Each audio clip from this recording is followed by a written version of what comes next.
Hey everybody, hopefully this is working. The last time I tried to do a live stream, my camera imploded on itself. So I am going to attempt to do some testing, do some stress testing on the equipment. I even have a secondary camera. So if things do implode, I can try a different interface. So to occupy the space and time on this. If you have something you want to discuss or whatever, just let me know. I know it's been a while since I've done a live stream, so it's been a while, and the software I use has been updated like about 18 times. So there's a lot of new features, and features are outstanding, but sometimes that creates a problem. So if anyone is actually connected, let me know if you can hear and see me. I do see a thumbs up, so that's good. That means somebody's out there. I'm not sure if my audio and everything is working. Hopefully it is working now. Thanks, Tim. I appreciate that. Tiffany is here as well. So hey, Tiffany, how are you doing? We need to meet up again on Fortnite and do a couple of rounds. I know I haven't been on much, but would definitely love to do that with you again. So the messages are coming up slow. CPS sucks. I can only imagine what's happened since the last time we chatted, which was, probably a couple months ago now. Oh, the other thing is, in theory, I noticed this the other day, that if you look, now the software, which I said just updated, shows members who are, whenever I highlight their comments. And I think it also shows, I don't know if it shows the emojis or not. Let's see what happens when I do Tim. Nope, just shows boop. So Tim says audio was fine, outstanding. I don't even know how to pronounce that, but it says, from a new grad to a young professional, benefit a ton from your old videos, just got out of supervised visitation after a hearing on DV. Dang, man. Well, I hope your visitation went okay. I know that's not a good situation. I just hope to get 50-50 custody once the entire DV case is done. Yeah, stay strong. Typically, if you're in that part of the phase where it's just allegations and they're exercising an abundance, because they tend to like to do that, abundance of caution, and as a result of that, they are, it looks like my light went out, they are messing with you and making you have to do that. Just try to hang strong on that, because typically, not always, but typically, they work through it, realize it's a bunch of crap, and then things kind of normalize. Let me see what I can do here. Let me click on this and see if, well, that didn't do anything. Brightness, was that going to do anything? Oh, there we go. Okay, so the light is, that's weird.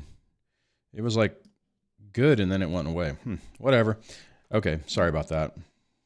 Oh, on every night at 9 Eastern. Well, I will look out for you. Though I think I have something going on this evening. I have to double check, but if I can catch you on there, we shall do a team.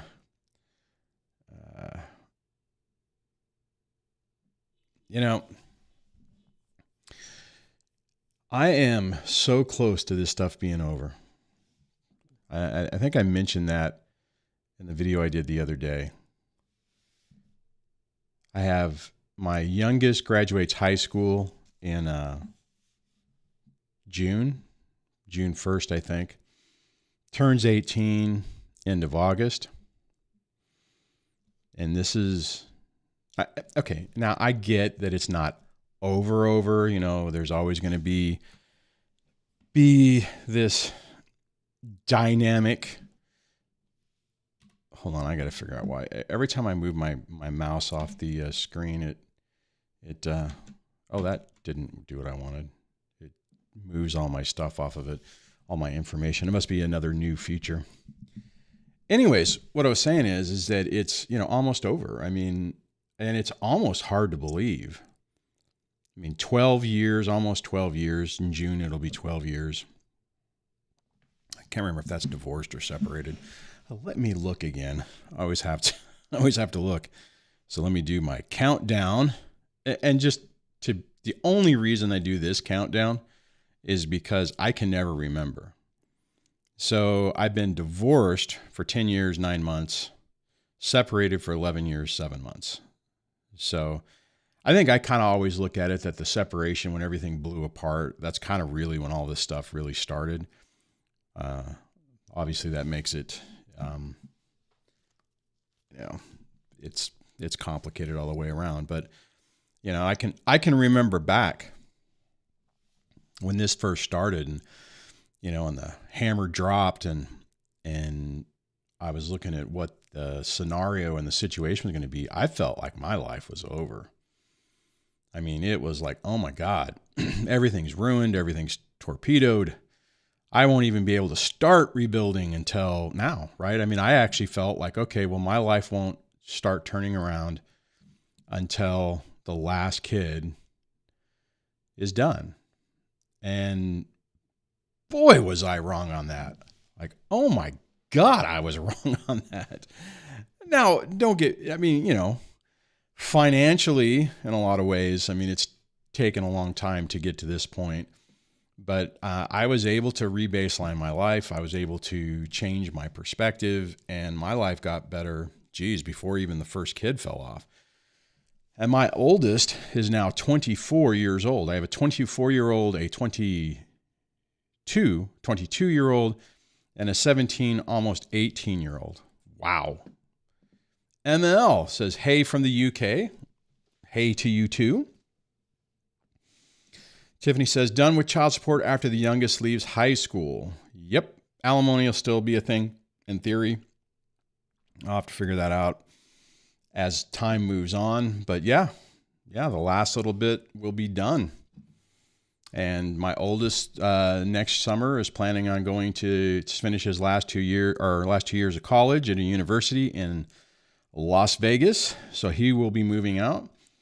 The youngest is already said that they're planning on moving out as soon as they're 18, or maybe when they're, I don't know. We'll see. Now, but also, I have a really great relationship with my youngest. We've been going on a bunch of trips. We are planning our epic summer trip, which will take us all the way to Portland, Oregon, where we are going to pick up a Super Pacific camper. And then, hold on, let me see if I can pull this up. So I'll show you the Super Pacific. I'm going to attempt to show you this. This, again, I'm testing everything out, right? Basically, one of these. It's like a topper. Can you see my mouse? Yeah, you can see my mouse. It's a topper that also has a tent on it. And this little thing right here slides forward so you can stand up inside the truck, and you can, obviously go up into it and stuff like that. That's what it looks like from the side. And, so that will be super cool. So that is going to be our epic summer trip. I made a comment in one of the other videos where I said, my final trip, and someone commented saying, well, that's kind of sad, like, do you, like you don't want to go or whatever. And I'm like, no, that's what I mean is like, this is the last summer trip. This is the last, under family court, under visitation, under all that crap. Now keep in mind that, at this age, if my youngest didn't want to spend any time with me and said, I'm not coming to see you, then they wouldn't. I mean, it is what it is. I mean, the time is almost up. Oh, cool. You see that. Isn't that cool, Tim? You guys, let me know what you think of that thing. So yeah, when I said that, I didn't mean it like, I'll never see my kids again after that. But I mean, it's just, there's a dynamic when your kids are younger and they're still in school and they're not really adults yet.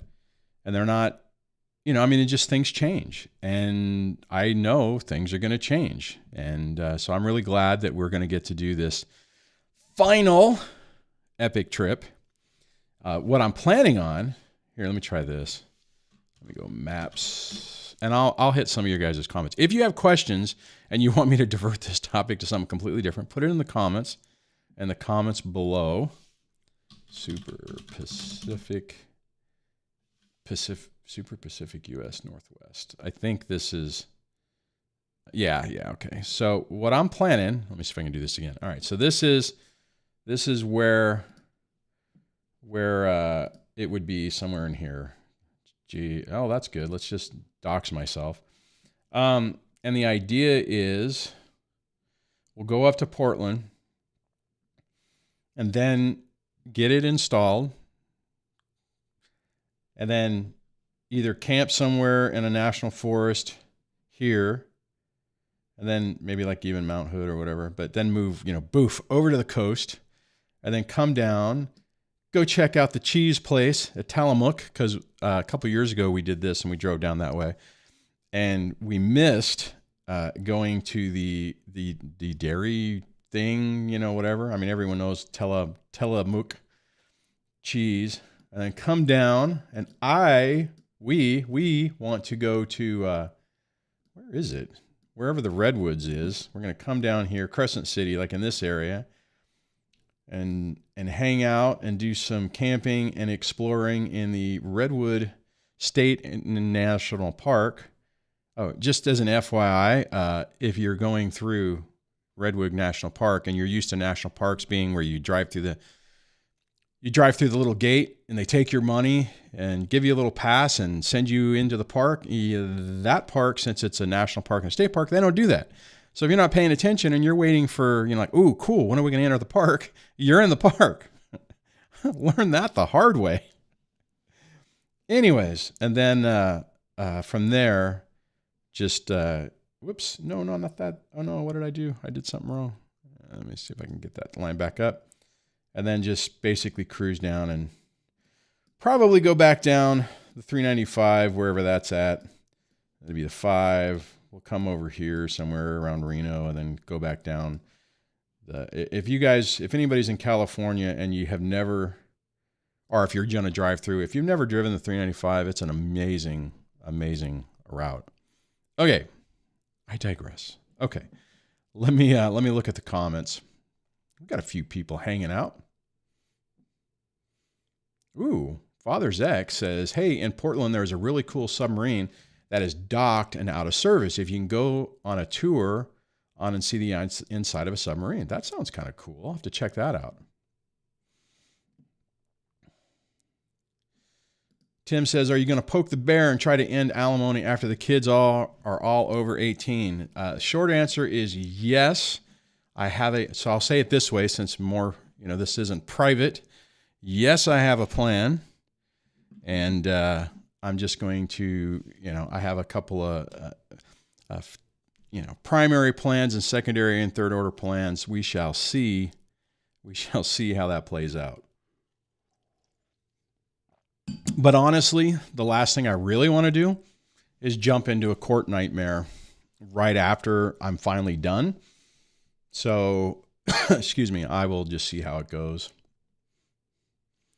Oh, hey, Tim also says, got to go camping 2 weeks ago in Michigan. I think I read that wrong. Dang it. Sorry about that. 10 degrees, wind chill of 4. Oh my God. And 4 inches of snow. I need to move to Cali. Hey, the crazy part is it has been snowing and rainy, and we have had the weirdest, I would say weird weather, but it's actually the weather we used to have like 10 years ago. So I don't know if this is a shift to where it's going to kind of go back to what our old normal is, or if it's just an anomaly. Let's see. Father's X says, nice to see you live. Well, thanks for joining us. I'm glad you were able to catch it. I did send out the text notification, but I did not, excuse me, at least I think I sent out the text notification, but I did not do, hold on, I did not do anything else. So I didn't really announce it. I scheduled this like 15 minutes before. If by chance you want to be on the text notification, text DSD live to 844-598-0012, and that will add you on to that super cool list of about 70 other people, 75 maybe, and be able to get those notifications. I'll leave that on the screen for a minute as I go down.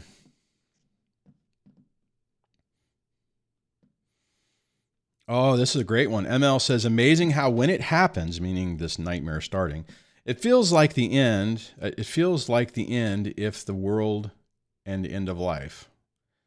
Years later, you realize it was actually, okay, there's a button right over there. Actually, the start of your life minus a narc. Amazing realization. Yeah, and it took me a while to actually come to terms with that.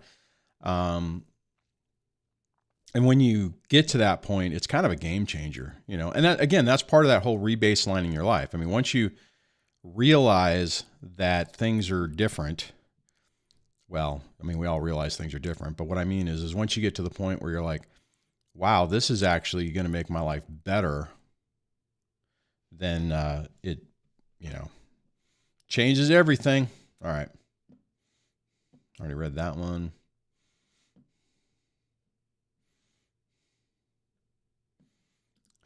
The topper will keep you above the bears. You know, I think maybe all it will do is it'll put my head, you know, right at the hors d'oeuvre part for the bear to nom on, you know, nom, nom, nom. But I will say this. I have slept in the back of my truck a couple of times. And I've been in areas where it's bear country. And I have been a little paranoid that when I'm sleeping, am I going to wake up to something, you know, sitting on my face? And this will, you know, definitely should eliminate that. So I'm looking forward to that.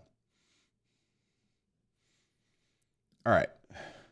So this person says, is it possible for family court to postpone child support payment till divorce is final?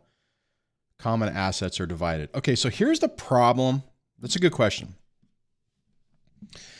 Here is typically the problem with child support in the court system is if it takes them that long to figure it out, they typically will make the start date the date of the filing. So let's say, for instance, let's say you filed 1 January. We use 1 January. 1 January, your divorce is final. In that initial thing, they're asking for child support, divorce, yada, yada, yada. Right? So there's a date asking for child support. Then let's say it takes you a year to figure out everything. And a year later, they say, oh, your child support is $1,000 a month. Unless somehow it's not written this way, it will default to you're responsible to pay the child support from 1 July until today, and then $1,000 going forward, which would mean that you would be $12,000 in arrears right off the bat, and you would owe $1,000. Now, if you have been anticipating that and you have that money set aside, great. Then you just cut a check for $12,000 and then send your first $1,000 payment. The risk is oftentimes, depending on where you are financially, that might not be possible. And you might not be able to save that money. Or worse, the $1,000 might not be $1,000. It might be $3,000. It might be, it might be more. And in that situation, now you have that number times 12 that you have to pay back. So you got to be really careful about that. And the other thing to keep in mind, once you finally enter the system and if Department of Child Support Services is involved, they will typically tell you when you're starting to stop giving your ex money. Because anything that doesn't filter through their little fingers, meaning Department of Child Support Services, means that they don't know it exists. And if you, so let's say in that scenario, you're like, you know what? I can't do that to my little pumpkin, my rotten pumpkin.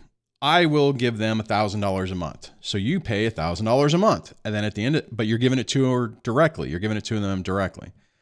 And then at the end, they say, okay, you actually owe $1,000 a month. And oh, by the way, you owe back from before. And you're thinking, well, I paid that. I paid it. Well, there's a chance that they might say, well, you didn't have to. That was just a gift. So that doesn't count. You don't get credit for it, but you still owe that. They almost did that to me. So, and I've known other people that that's happened to. So just be careful about that on how you proceed. All right, let's see.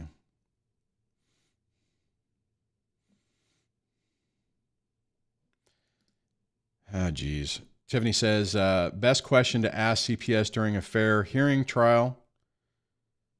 They are supporting dental neglect, but dad brushed off referrals for oral surgery. Oh, that's to somebody else. Yeah, see, that's a tough one, right? I mean, I guess what you would do is you try to pull them through the facts. And when they're saying, oh, it's your fault. And then like in your situation, whenever you're, you don't have the primary time, even though you're the one making the appointments, you say, just lay out the facts. It's like, well, were you aware of, on this date, this happened, on this date, this happened, dad didn't do this, dad didn't do that, dad didn't, that type of thing. So unfortunately, Tiffany, you're a perfect example of how a narcissistic ex is able to amazingly spin things around and get away with everything and have us jump through flying hoops.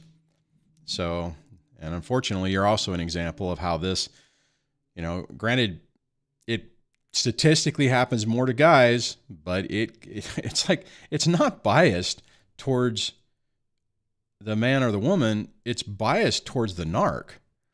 If that happens to be a woman, God help you. And if it happens to be a man, God help you. So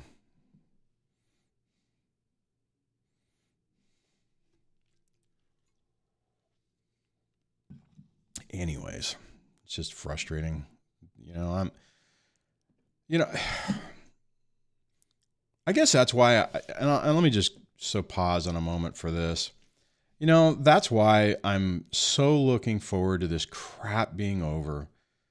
And I get it. I mean, I know that in my situation, every day the ex is trying to find a wedge issue.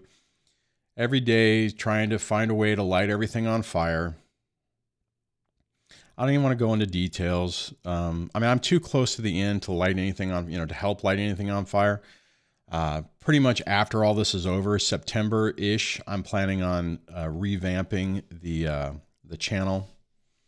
So anyways, it's just, they just drag everything down, right? And you can't live in this muck forever.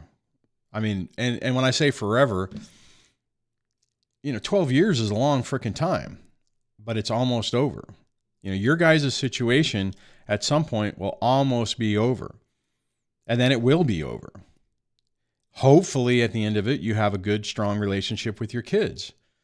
And if you don't, you make your, that's kind of like, I'm lucky. I've been very fortunate that even though the ex has done a pretty good job of trying to light things on fire, I've been able to skip through it and mitigate what has happened.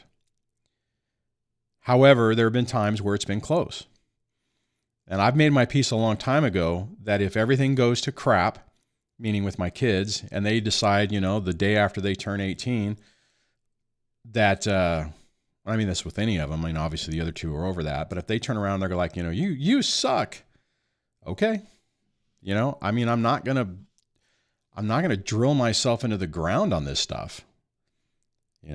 If I'm in their lives and I'm helping them and, I'm being their father and their father figure, their stability, great. But if they choose not, I'm not going to go chasing people. I'm not going to play these games anymore. I'm 52 years old, and I'm not going to spend the rest of my life reliving this misery.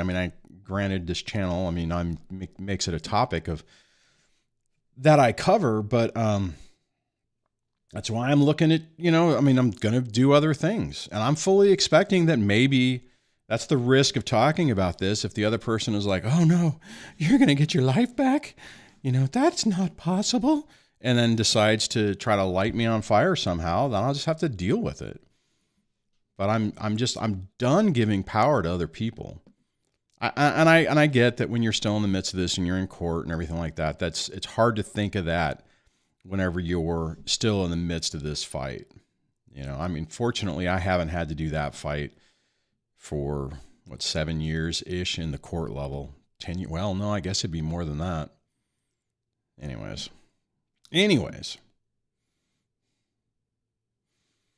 Kevin says, DSD, I'm realizing the importance of analyzing our stories that learn to identify red flags. Duane, I think that today we have no shortage of public cases to analyze narcissistic relationships. Yeah, Kevin, and that's one of the benefits of this, right? There is so much information. There's books, there's websites, there's YouTube channels, there's therapists that are involved, that understand this stuff now. Even some courts or attorneys and judges and stuff are starting to understand this stuff more. I really feel for the people. When I went through this 12 years ago, 10 years ago, or whatever the numbers were I threw out at the beginning of this, there wasn't information on this. There was, maybe there was, but I couldn't find it. We're talking about 2011, 2012? I can't remember.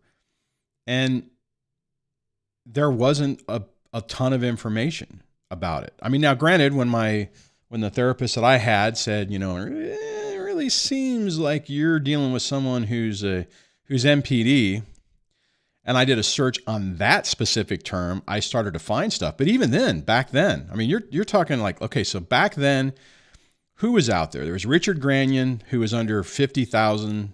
Geez, actually, I think he was around 20 or 30,000 subscribers. And he was living in Malaysia at that point. There was no Angie Atkinson. There was no anybody else. There was him. There was a couple of females, which I can't even remember. There was Ross Rosenberg. And that was it. And all of those channels were small. Now you look at it and there's therapists with, hundreds of thousands of subscribers, so there is a ton of information out there now. So, not that going through this at any time is a good time, but this is a better time because at least when you start searching, why is my world upside down? You're probably going to find some information that's going to speak directly to you and tell you what's going on. And you're going to be like, oh my God, that's my life. That's what I used to get. I guess technically I still get them, but in the beginning I would get people who would be like, holy crap, were we married to the same person? You're talking about my life. How are you, so you go from feeling completely isolated, feeling completely alone, to realizing that you're not. There are other people who've gone through it. And what I like to provide, or what I hope to provide, is a voice and a pathway through this so that you can see a way through this that you can get your life back. Because before I started this, I did a search. Before I started this channel, 6.5 years ago, I went out and I'm like, okay, if I was looking for information, what would I find? And I started typing in anything I could think of. And all I found at the time were people who were talking about their lives and how it had been destroyed and how it continued to be destroyed and how the relationships with their kids were horrible and how they had no money and how their ex-wives had ruined them and how they were living the high, all this stuff.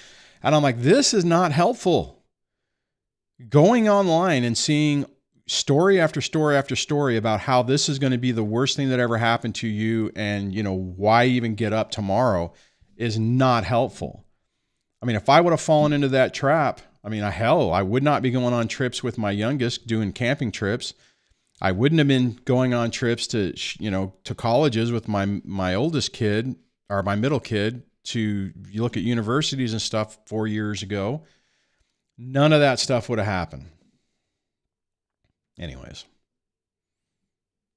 Hey, Tiffany, 29 months of membership. Hit that like button. I don't know if that was that's cool. It highlighted it. So man, 29 months. See, the problem is I've had that whole period where I've had to kind of slow down on this channel because of different personal things.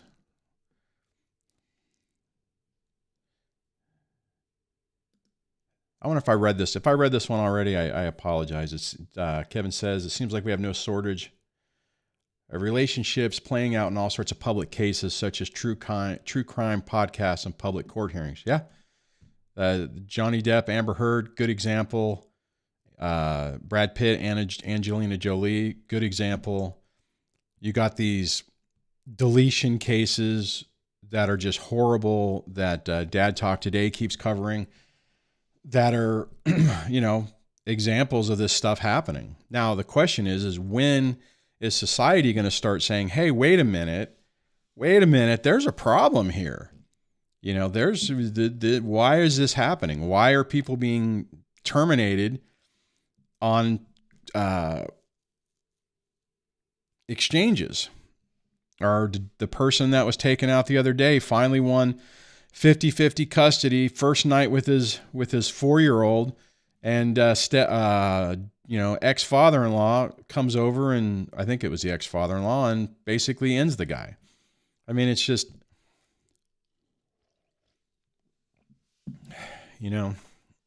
it's horrible.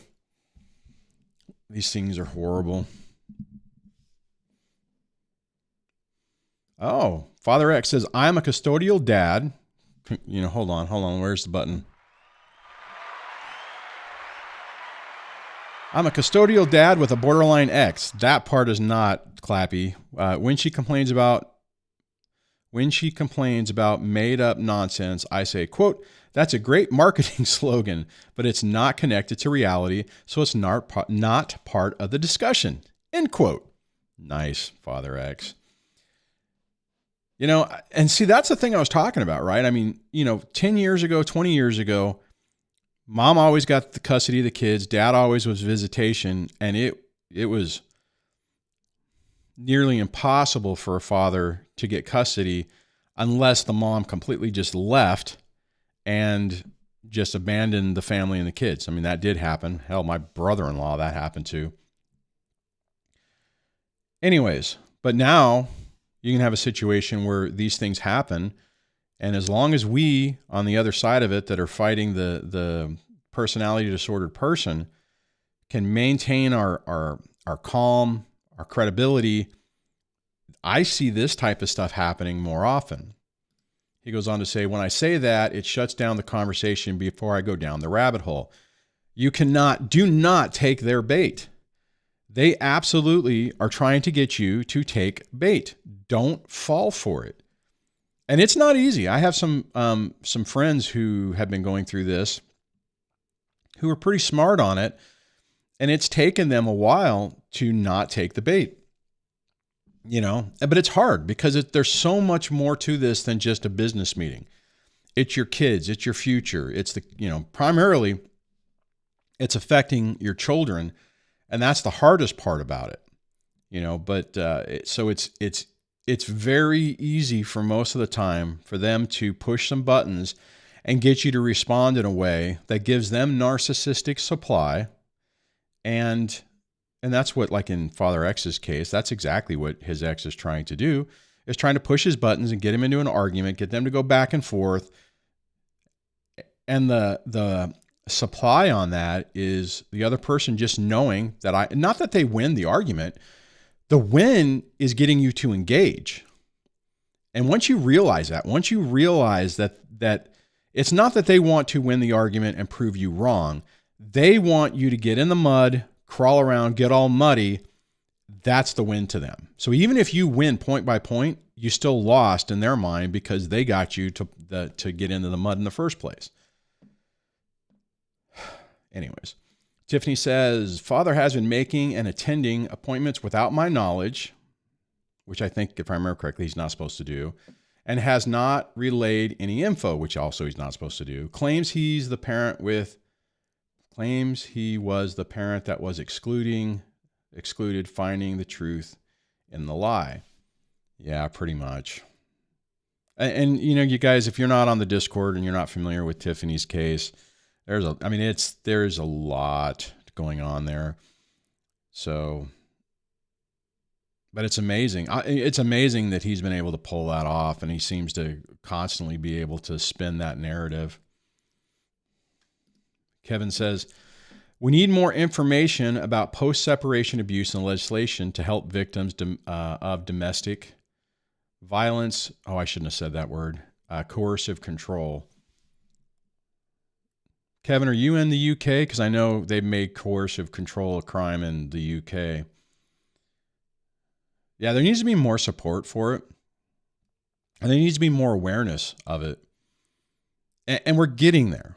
It's not there yet, but it's better. It's better than it was. The part of the problem is just the way the legal system is set up, that it's a financial money pit and people are making money through this, you know? So I was just having a conversation with a coaching client the other day.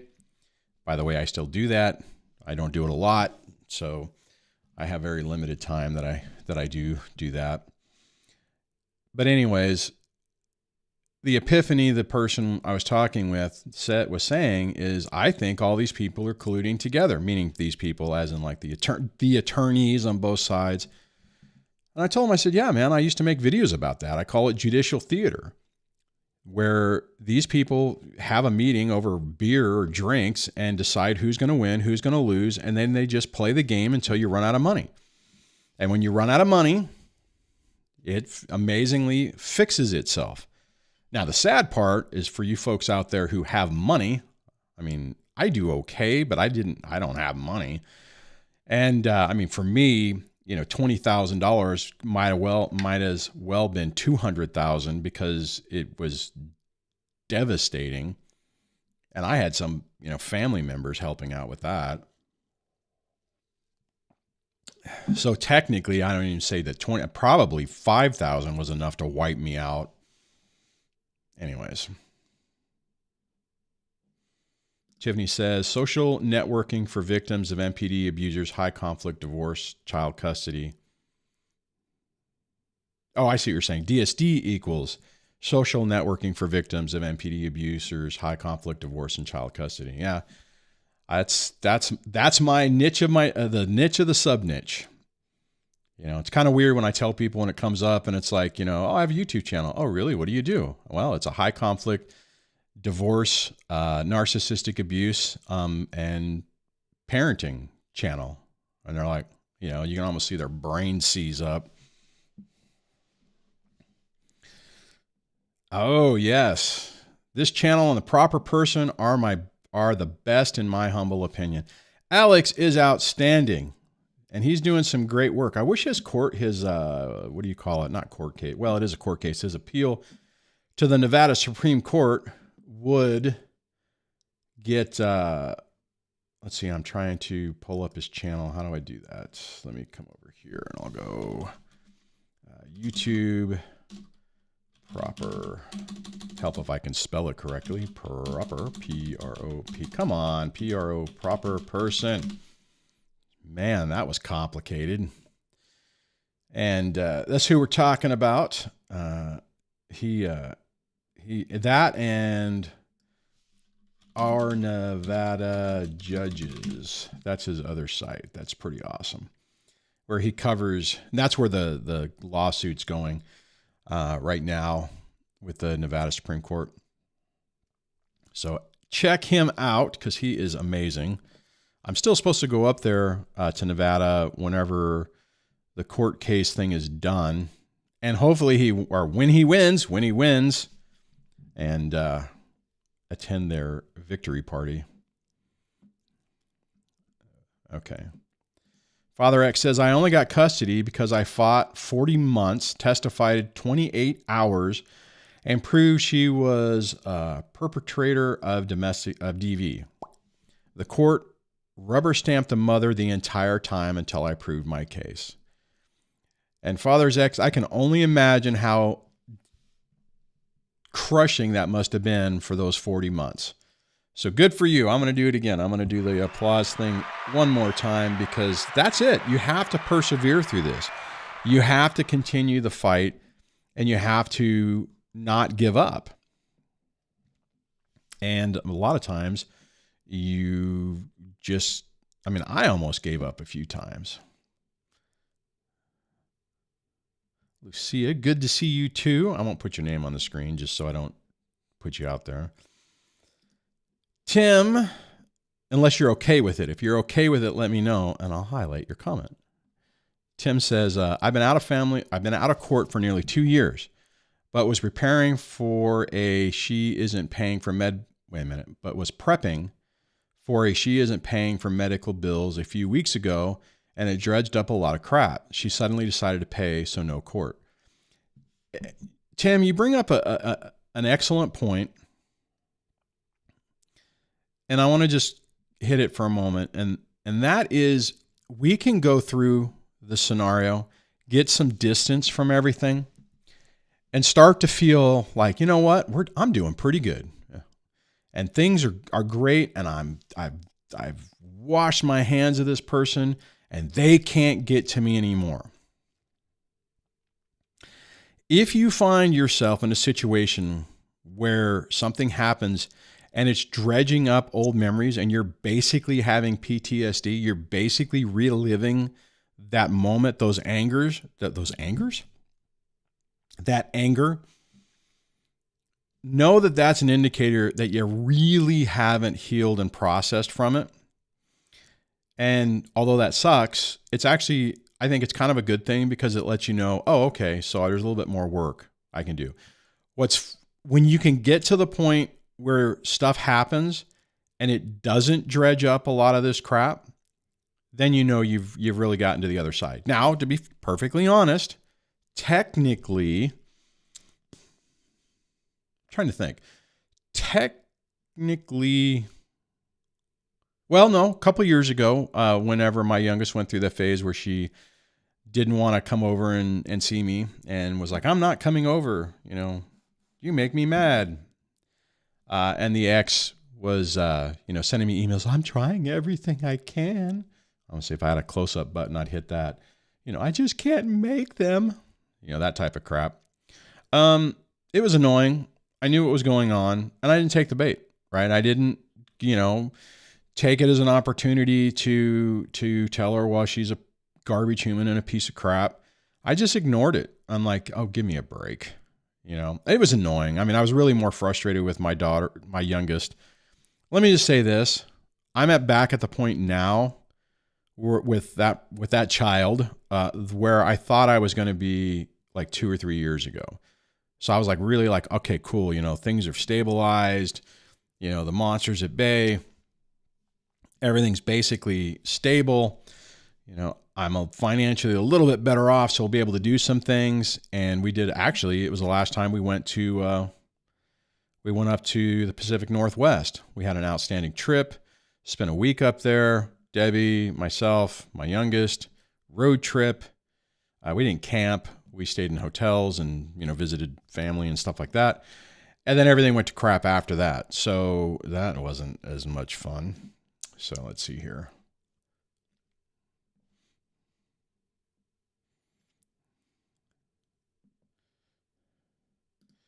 Tiffany says, DSD and the Wise said I could possibly pull a Falcone, but didn't know he was a term.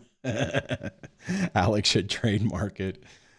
Yeah, just so if you guys aren't familiar with Alex Falcone, he kind of went, he did go through this. He went through a nasty divorce, false allegations, the whole 9 yards. He ultimately got full custody of his child, and his ex basically lost her mind, and he ultimately was able to terminate her parental rights, and his new wife is, adopted their son.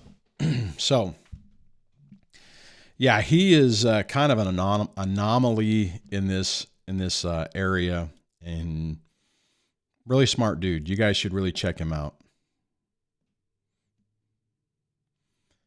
Let's see here. saying okay. I'm trying to, I see John Bellinger says, hey, Duane, rubber stamp the mom shocking. And then says, I'm okay with being on screen. Oh, okay. Like with me, you're doing this. Awesome. Yeah. Oh, do you know what? That's a great point. Let me just mention this. When you're on these type of forums, this type of topic, you might want to create a new YouTube account with a different name. Like, I have the DSD one, so that way you're not, you can have some anonymity on it. And that way, if your ex or somebody is trying to follow you around or whatever, they don't see you and stuff like that. If you're worried about that, people who are in the midst of this in the beginning, I know John's not, and a lot of you other folks aren't, but if you're in the midst of litigation and stuff like that, keep your social media footprint tiny. Keep it small. So that's funny, John. I saw that. I'm like, why do you say that? Could it be because I asked people to do that? Obviously, I need more coffee. Now, I will say this. We are 47 minutes into this, and my camera has not imploded on itself. I'm not sure how I feel. Okay. I've done hundreds of live streams, and the camera doesn't normally implode. And then the last live stream I did, a month or two ago, it just completely wigged out. Now, that's the reason why I went ahead and set up this camera. So if everything died, I could still have a camera. This is so weird because I'm not used to doing this, and you can see all the garbage in the background, like my magnetic light, on my C-stand, because I'm a knucklehead and I do that type of stuff. But no, I was thinking ahead. So I had a backup camera. Oh, geez. Anyways, I digress. All right. Oh, Ted, financial drama is a huge part of it. Oh my God. That is so true, man. I have been, like most of you guys, have been just dropped into a financial meat grinder. And it was devastating. I have a friend of mine who's getting ready to divorce his coworker, his ex, and the system is just brutal. So I'm just like, hey man, hold on. You only got a few, fortunately his alimony thing is only going to be a few years and then it'll flip around. But you definitely got to be able to hunker down and ride the storm out. Personally, I wish I would have had somebody coaching me on this, who understood this, could explain it to me in a way I understood. And I had a few who were saying it, but I just didn't get it, right? It was, I don't know. It's hard to explain, but I wish I would have just hunkered down, lived on the nothing money I had, not maxed out credit cards and stuff like that after, because we separated with zero debt, and then she decided that, she wanted everything, and that's what blew everything up. And I wish I would have just hunkered down, and because I would be in the situation I am right now financially, I would have been in years ago, probably even before. Well, maybe, I'm trying to think, maybe after my first kid fell off. I'm trying to remember, because there was like the initial orders, which were just devastating. Then when we actually, the divorce was finalized, the numbers were bad, but they were less. So that was helpful, I guess. And then it just, yeah. Oof. If you want to talk more about that, let me know. Tim says, I got to a point of once I'm owed a certain amount of money, I will go to court, but otherwise it rolls off the back. She owed over $1,500. So I said, we can talk to the judge. Man, mine owes me so much money in back right now. I think the number probably is like $3,000 or $4,000, because what mine did, because I did, if you guys have been following my channel a while, I sued her in small claims court years ago, back when all the kids, like the first year, I think even before I met Debbie. No, actually I might've been going out with Debbie at the time.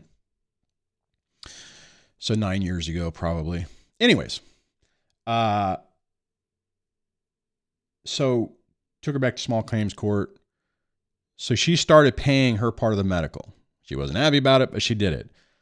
But when the first kid dropped off, it was only like $450 a month. I don't normally talk about the numbers, but I'll throw that number out there. And I was notified after that, well, now that I don't get that money, I can't pay for the other kid's medical. You'll just have to wait until I get a job. Just in case you're wondering, I've never been paid for any of that stuff. And then when my youngest needed therapy, I was just paying during the pandemic and everything. I just did the BetterHelp thing, which was friggin' expensive, convenient, but expensive. And that was like $188 a month. And I just covered that for like a year and a half, 2 years. Never got a dime from mommy unit on that one.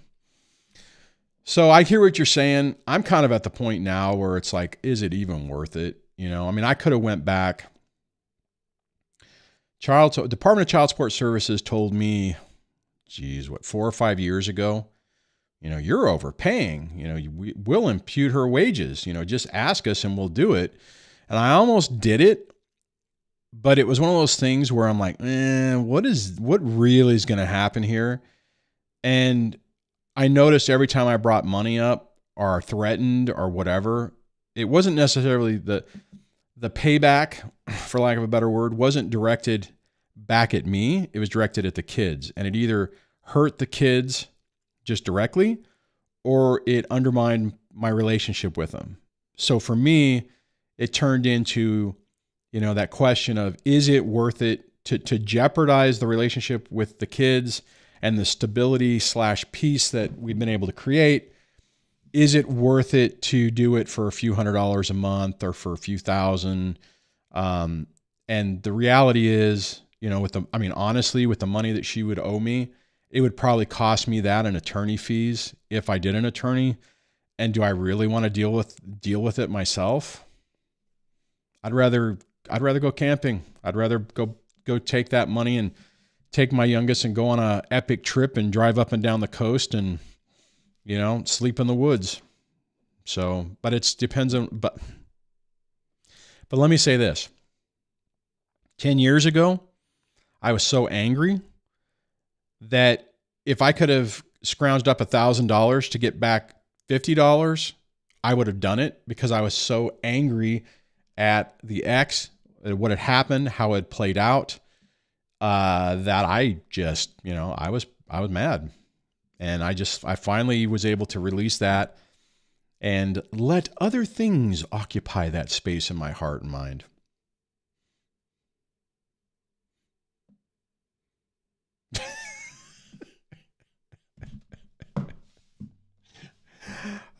Tim. All right. I'm sorry. Tim says, cool. You go, camera. That's not what I was laughing at.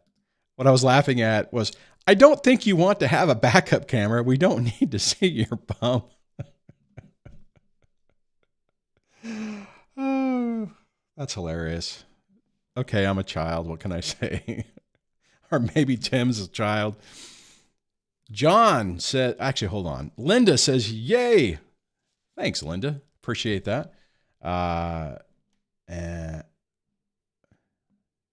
Lucia, I don't know what happened. It scrolled. Says, Alex is brilliant. I don't even think he hired an attorney. He did everything pro se. I think at one point he'd use an attorney like early on just to do some things, but he did most of the paperwork. And then he just represented himself. Alex is, I don't mean this in a derogatory way, but I often will say Alex is Rain Man. I think I've even said that to him before. I mean, it's like he is amazing in this stuff. And his way to, the key on it though, is he was able to emotionally disconnect and approach it very logically and methodically. And that is really the key. It's just hard when your whole life is in the balance, right? So John had said, the learning curve is huge. If I had not been home for 9 months due to an injury, I would have never been able to prep my case. On slow weeks, I was at my kitchen table 40 hours a week.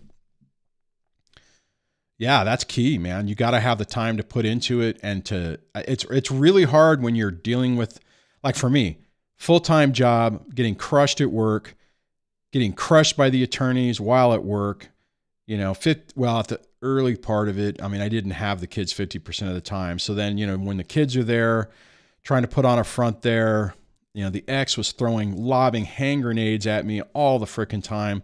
I had no time to think or relax or anything. It was a nightmare. So, and then probably, John, with you being out for 9 months, at least when they started looking at money, if your earning was down and you could show that, then they don't turn around and harpoon you as much. So hopefully that worked out well as well.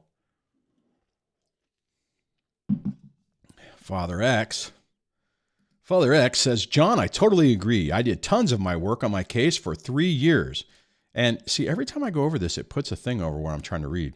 When I woke up at 2 a.m. from stress, I would start working on my case until 7 a.m., then go to work on my darkest days. Yeah. And the thing is, I mean, I don't know about you guys. I mean, for me, I cannot sustain that tempo. It starts making you sick. It starts just affecting and corrupting everything. So good on you guys for being able to do that.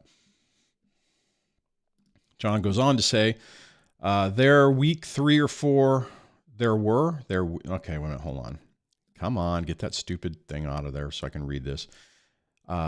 John says there were 3 or 4 months of 85-hour weeks at my kitchen table. I could not have lived with myself if anything happened to them and I had not done everything possible to protect them.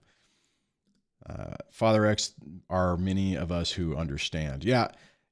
What he just said right there on that last part, that's kind of the way I also approached it. I mean, the reality is I probably wasn't as productive, successful. I don't know how the best way to look at it, but I couldn't just roll over and just say, okay, I had people telling me, well, just let her have the kids, let her go out of state, let her do all this. And I'm like, I cannot, not going to be able to live with myself. Not that ultimately happened and I lost. Okay, fine. Then I tried and I lost. And then I don't know, maybe I would have been in a situation where had I tried and lost, I would have been beating myself up thinking that I tried something different. Now, a story I can relate to you guys that I've actually said in the past is I had a conversation with my own dad about that whenever I finally sitting over on my couch over there, realizing that I was living his life and I understood some of the decisions he made. So I made a call to him and we had that conversation and he was getting kind of upset. And he's like, I tried everything. I mean, it's like, I didn't know what else to do. And I'm like, Dad, you did everything you could, there was no information there. You were doing the best you could.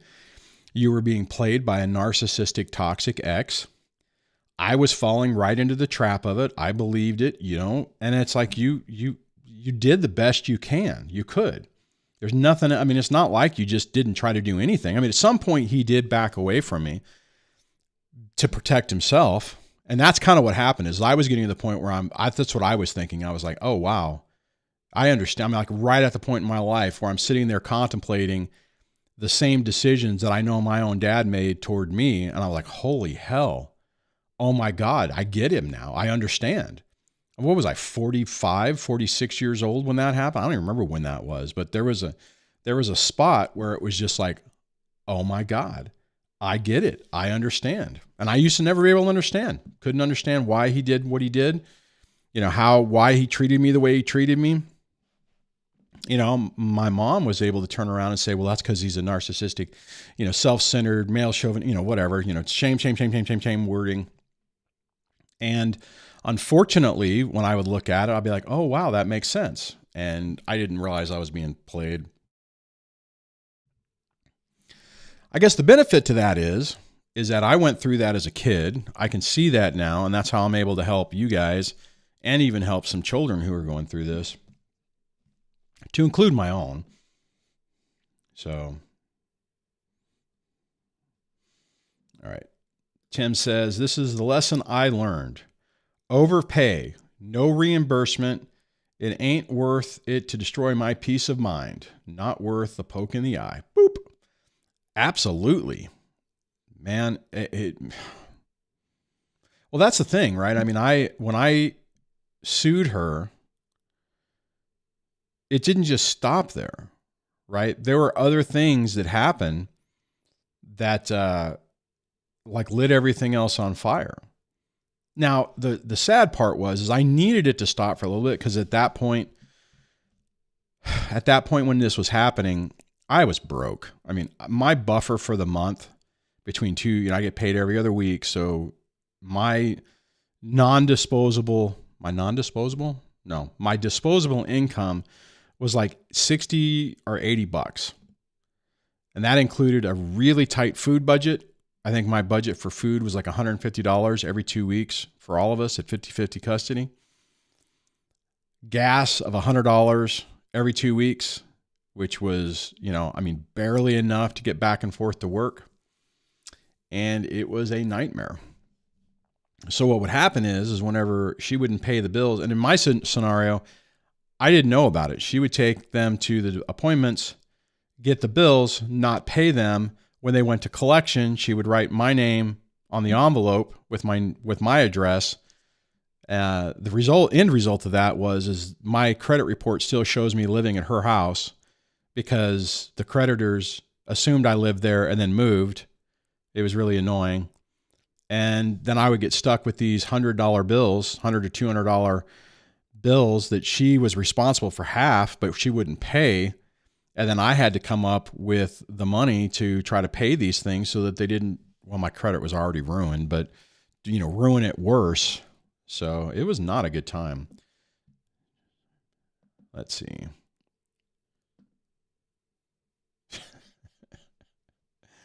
That's funny.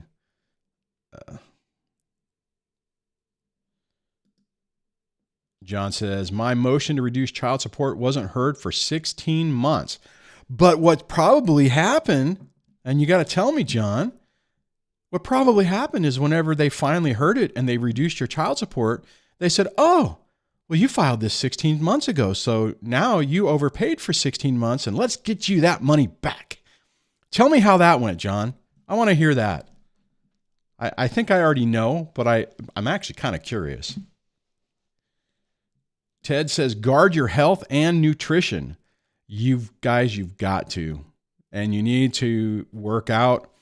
Make sure you're doing all the things you don't want to do because this will rapidly age you. And you need to fight that. I mean, I was going to make a sarcastic joke. I won't do that.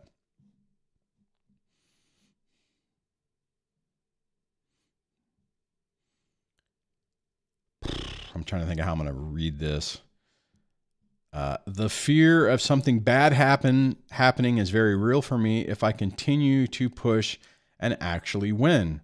That, you know what? That's a real fear. And that stuff happens. So you have to, especially when you're dealing with a narcissistic, typically narcissists aren't going to take themselves out. But if somebody feels that they've lost and you're winning and they're trying to find the last way to hurt you, sometimes they will do that. And we hear about it on the news and it's horrific. John says, Duane, it's next to impossible to do this if you are working while to unemployed narc full time. Is it possible to do this if you're working while the unemployed? My injury, as they say, everything happens for a reason, and I got busy. Yeah, sorry if I read that wrong. Maybe it's just my own brain. I think what you're saying, and this is what happened with me, is mine wasn't working. I was basically paying her to be retired, so she wasn't doing anything. Just chilling out, going to Costco, making nice meals for everybody, giving them an allowance, the whole 9 yards, and on Easy Street. And I felt like I was jumping through flaming hoops. And again, I was one of the coaching clients I had the other day. He's in that phase where he's feeling that and he's so angry. And I can relate because I felt the same way. And he's like, man, she needs to feel something. There needs to be a consequence. And it's like, man, you can't let that control your emotions and your decisions because it's going to get you into trouble. Ted says, today I had lunch with my daughter. Once again, I had to tell my daughter no regarding something that they should have purchased when they went shopping for clothes earlier this week. Hey, Ted, the thing on that I would say, and it's a gradual or gauged, it's a progressive view on this. If you are completely financially ruined and you don't have two dimes to rub together and your kid's saying, oh, I really want this shirt, Daddy, can I have it? Obviously if you don't have any money, then you can't do it. And if that is this case, then you got to understand that the ex is using that as a wedge to try to, oh, it's just, your dad won't do anything for you, and it's really annoying. The second part of this is whenever you have a little bit of money and you're so angry and you're thinking to yourself, no, F that, I pay X amount of dollars for that. That's what that money needs to be for. I'm not going to do it. That my thought process on this. Now, granted, what I'm about to say, it took me a long time to come to terms with this and to start thinking of things in this way. And more than likely, what you're talking about right now, Ted, is exactly the way I felt in the past. Now I look at it that if there's something I can do for one of my kids and it's not a big deal, and I'm looking at it in the relationship with them. I'm kind of not looking at it with what's going on with the ex. I'm looking at it with, okay, with this kid, this thing we're doing, is it a big deal if I do X, Y, Z? And if I can do it, I'll do it. I even now look at that. If there's something that my kids want, well, okay, I only have one kid left on family court, custody arrangements. But if there's something going on and it's like, oh, they wanted, I've even done this with my daughters. It's like, something's happening. It's on my weekend. And it's like, oh, hey, this is going on, but that's something you'd normally do with your mom. Why don't you go do it with your mom? What? In the past, I'd be like, no, F that. But now it's more of like, if it depends on the context of it. Now, the last final thing I will say on this is if your kid is jabbing you in the eye constantly, treating you like garbage, and then expects you to go shopping for him, yeah, that would be a no. So I don't know, Ted, let me know what you think about that. So now I got to get figured up in the comments.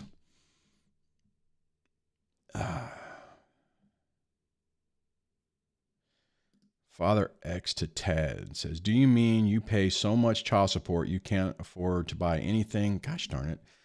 For your kids yourself? Isn't that terrible? Great system we have. Yeah, and there was a period of time, like I was just saying, that I was in that mode. I couldn't afford diddly squat. And man, at the beginning of this, I remember when I was just getting brutalized. I was ordered to pay her attorney fees. I was ordered to pay the custody evaluation. I was ordered to pay her the temporary support. That was insane. I think I was paying her, well, I definitely was paying her more than what a single check was. And, it was like most of my second check. It was brutal. So, and the system doesn't care, right? I mean, I don't know how many people I've spoken to who are like, wait a minute, I make $3,000 a month, but I have $2,500 worth of bills and they want me to pay her $2,000 a month. Yeah. Well, how am I supposed to do that? I'm like, they don't care. You got to figure, and it's so devastating because when you first start out with this, you don't understand how fair and brutal this system could be. I remember my dad telling me a story in his divorce to my mom, when he got blindsided at court and the judge basically said, okay, whatever, let's say I'll just use that $3,000 a month. It's like, okay, you have to pay it wasn't that, but $3,000 a month.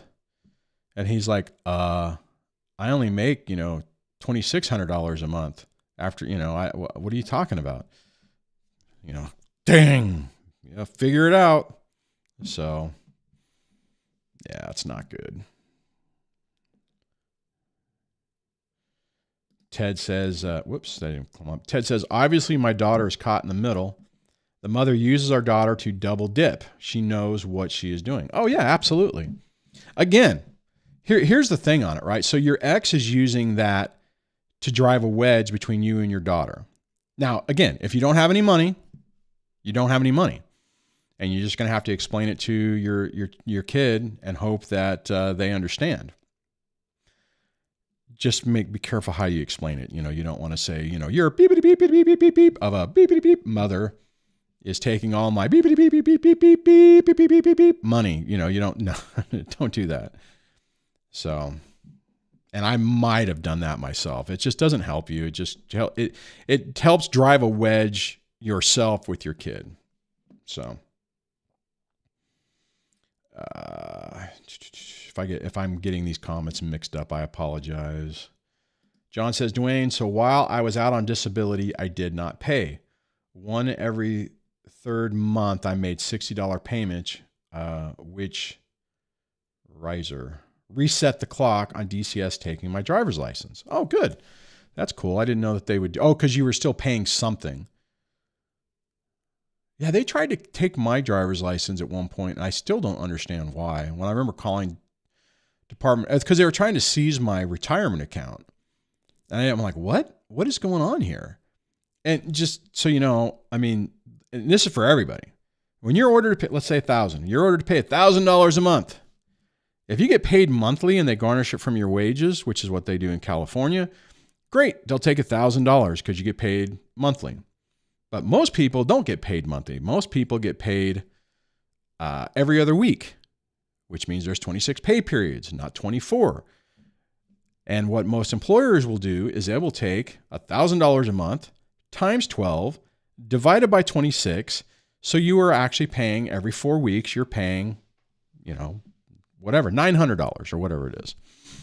Actually, let me look at it. So 1,000 times 12 divided by 26 times 2, you're underpaying by $63 a month.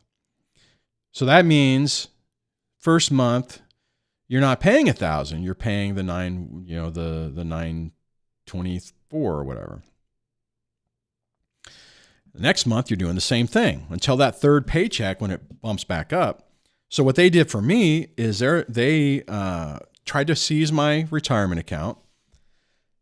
And our local Department of Child Support Services could not figure it out. They didn't understand why there was an order to seize my account.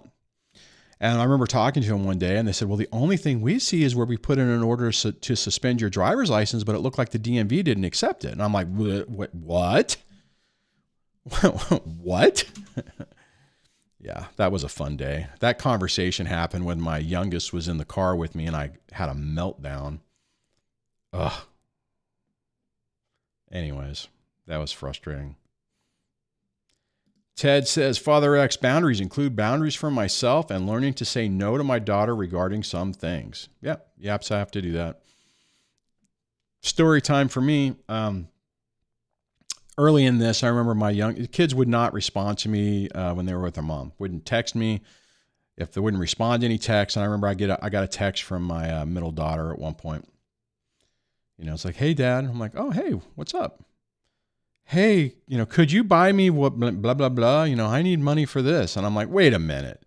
It's like, you don't talk to me at all. You ignore me. You won't respond to my text. You basically just fall off the planet the second you go to your mom's. And the only time I've ever heard from you is because you want something. I'm like, nope. I'm like, absolutely not. And I knew that it was like, well, I don't have the money. Ask your father. I'm sure something along those lines happened. Anyways, John says, child support did lock her account, so they stopped. Oh, wow. Okay. So they did lock her account, so they stopped dispersing her funds. Child support kept taking mine from, okay. CS kept taking from my 6 paychecks, 3 months after they had the stop child support order. Oh, okay. So technically, whenever, I'm surprised. Actually, I'm surprised. So they did basically give you your money back. Is that what you're saying? Huh. Well, that is surprising. I mean, technically it shouldn't be surprising, but that's cool. But Duane, you have to fight to give Fragile Butterfly all of your money. You have to fight to not give all the money to him. After child support stopped taking from my paycheck, it took them 3 months to give me back what I overpaid. Yeah. I am so looking forward to this crap being done. Well, over an hour and the stream has not imploded on itself. So I'm actually kind of shocked. I mean, this is a small stream, but oh, and I think it's live on Facebook. Okay, I'm looking through the comments. I don't see anybody from Facebook. Can anybody jump on and see on who has me on their Facebook, Duane Robert? See if this stream is actually going on there as well. I forgot I did that. If I hit this button, it's probably going to implode on itself. But I'm gonna try. Okay, so I hit play. If I hit this button, it's probably going to implode on itself. All right. So it looks like I am live. Okay, on Facebook as well. I can't tell if I hit this button, it's probably going to implode on itself. All right. So it looks like I am live. Okay, hold on. Let me pause Facebook. Oh, if I hit this other button, it shows me that 18 people are watching on YouTube. Nobody's watching on Facebook except I have 8 thumbs up on Facebook. What does that even mean? That's hilarious. That's funny. Well, one frustrating thing is I see some people had commented and apparently it did not aggregate the comments, which that's a bummer. So I guess all the people on Facebook, if you commented, I did not see that. So that's kind of a bummer. Huh. Oh, well. Oh, well. Okay, now I got to figure out how to get this off the screen. Oh, there we go. Okay.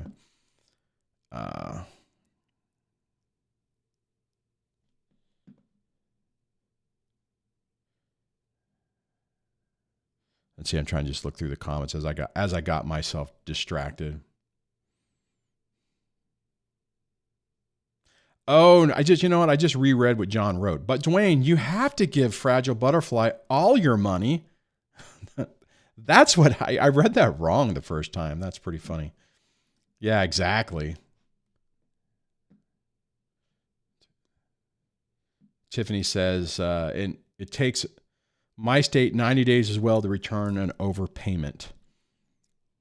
Actually, at one point when I did overpay, they actually gave me the money back, but I had submitted a form saying that they couldn't keep any extra money or something. So I kind of,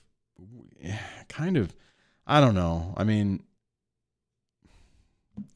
it's one of those things. I don't know. I don't know if I wish I wouldn't have done that because it made more pain for me later. It took me a while to realize what I needed to do, and this is what I ultimately did do. Is I would look in my account, and every time there was one of those months when it was underrunning, and it would be like, okay, you paid, however much, but you're now $28, whatever, $100 in arrears. I would just add $100. And then just enough until where it finally got to the point where it was zero. And what I found when they started doing this is I would get my tax return and I'd be like, where's my state return? And then I'd finally see that it was intercepted. And when there was an underrun, they would take it and give it, pull it out and put it in there. So, which was just annoying because then it slowed down your tax returns and all that kind of stuff, which made it tough. So, Father X said, CS child support made a mistake, overcharged me $30,000, tried to take it from my retirement. I blocked it. CS told me if they got the dollars and gave it to the mom, wait a minute. CS told me if they got the dollars and gave it to mom by mistake, they're not liable. I can't get the money back. Yeah, I know. And that was one of the things a problem I had, or a concern I had, that the ex made a play for the retirement account or the 401k account, and they were going to give her all of it. And I was trying to stop it because I'm like, well, if they give it to her and we go to court and she wasn't supposed to get it, am I going to get any of that money back? And on top of the fact that if they pull it out of your retirement account and they do it as a disbursement, you get to pay the penalties on it. I had a friend of mine that happened to. They took his retirement money and then they they gave him X amount of dollars, or her X amount of dollars out of it. And then he had to pay the taxes and penalties on it. And he was not a happy camper. Let's see. Tim says, you are live on Facebook too. Outstanding. I forgot I did that. Hey, Tim, try to, oh, no, I see you. You did. Live here too, duplicate comment. Wonder why I'm not getting the other comments. I will have to look at that and see if I can figure that one out.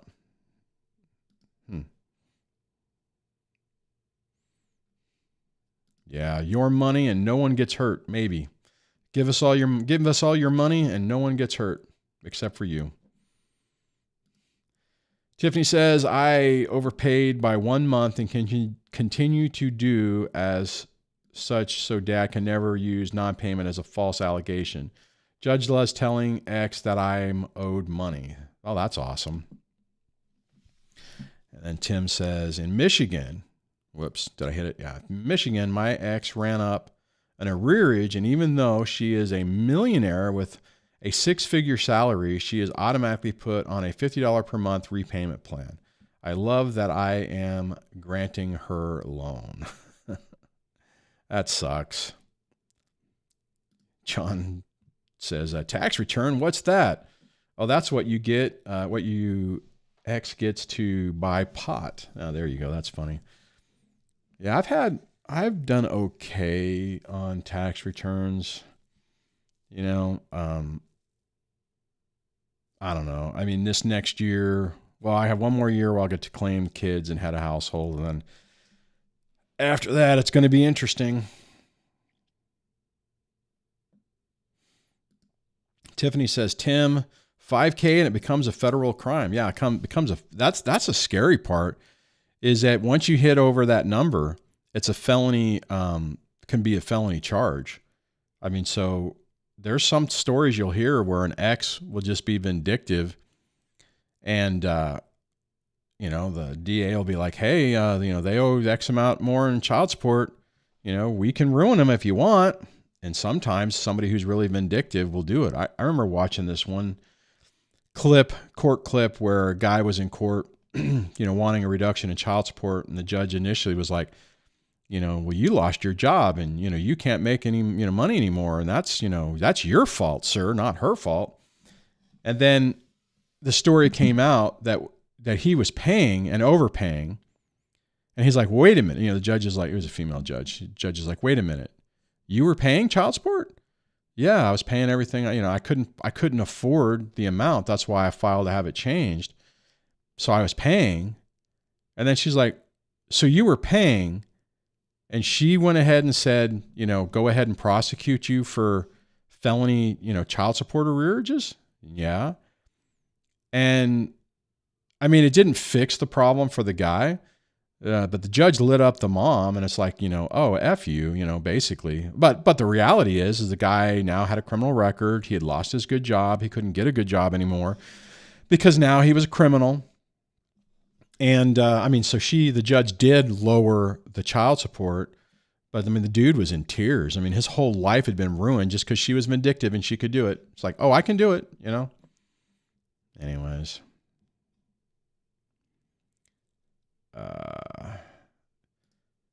Father X says to Tim, with your ex's arrears, you can get a money judgment on her when she's where she owes you interest on the debt. Some states do that. Actually, Alex did that too. So Alex Falcone, who we were discussing earlier, did that as well. Derek, hey Derek, good to see you here, says it should be 50-50. I don't know what that means, what you just said, but yeah, it should start out as 50-50 because it would save so much hassle, right? I mean, honestly, if they would have started out at 50-50, I would have slowed the divorce down because it was just financially, it was killing me. When we finally got to the 50-50 thing, in my scenario, when it finally got pushed to 50-50, like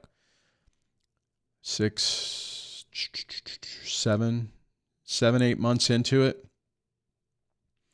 I was like, oh, thank God, now we can adjust the custody or the child support. And her side was like, nope, we won't agree to diddly squat until we finish everything up. And so it took another few months. I think her attorney thought that I had thousands of dollars in mason jars buried in the backyard. God, that feels like a million years ago now. But yeah, I agree with you, Derek. Should definitely be 50-50. Tim says, my ex claimed both kids 1 year on taxes. She is a CPA and claimed in court she did. I'm sorry. Let me read that again. My ex claimed both kids on 1 year on taxes. She is a CPA, certified public accountant, and claimed in court she didn't know she made a mistake. Judge left at a CPA making a mistake. Oh, geez. And the reality is like, okay, so it creates a whole bunch of havoc, and the consequence to her probably was minor. Father X says, wait, guys, if arrears are over $5,000, it's a federal crime. And I don't know if it's federal. I think it's a felony crime.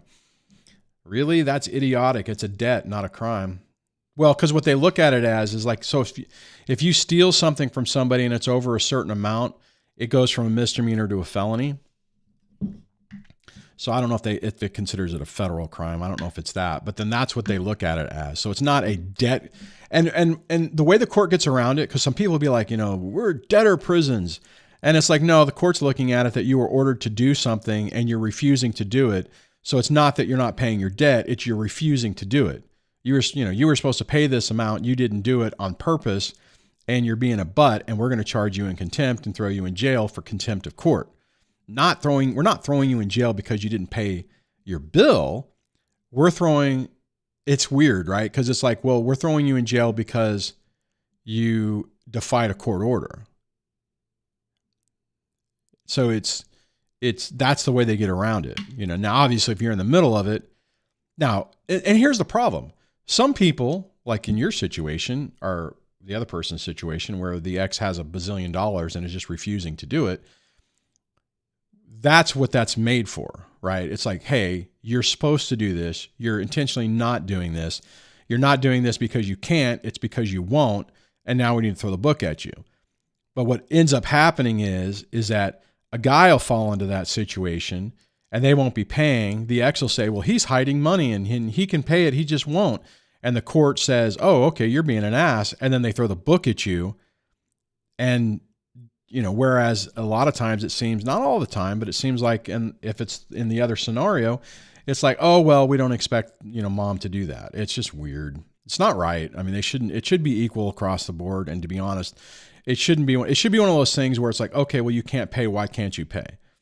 And, as soon as you can show, hey, look, I don't make $100,000 a month. I make, $2,000 a month. I don't know. Anyways. Tiffany says to Father's ex, neglecting your child financially would be the crime and against court orders, right? Because it's against the court order. And the crazy part is that they don't even look at it. It's like, the other person can take that money and they could go to Bahamas with it, blow it all, come back and be like, I don't have any money for my kids. I can't put clothes and, It's like there's no there's no requirement for that money to be used for the kids. It's really crazy. Anyways. All right. Tim says, Father X, if I went to court, I can get it fixed, but it would gut me emotionally or mentally to go through a 17th hearing with the ex. She has lied to the court over 320 times, but the judge still believes her. Yeah, you gotta, and that's where I talk about in my older videos, you have to pick your battles. Sometimes you have to fight it. You know, like when it's, you know, you're not seeing your kids, or it's just like, for instance, let's say like with that scenario I just made, they've set support and everything off you making $100,000 a month, but you make, you know, $1,000 a month. Well, you need to get that fixed, because that bill is going to just get tacked onto the back end. And typically, you know, if you made a bunch of money, like let's say you made $100,000 a year, and then something happened and now you make 50. Well, you better get back into court soon, because when you finally get it, when you finally get in it, and if they say, oh, okay, for no fault to your own, the economy, whatever. Yeah, we understand that you used to make 100, now you make 50, and that's okay, which they typically don't seem to like to do that for the guys. They're still going to, whatever that the arrearages are, they're not going to erase them. You can sometimes get them erased. I think like Caleb Leverett was able to finally get his erased, but it's not an easy. It's risky. But anyways, that type scenario, you have to go back to court.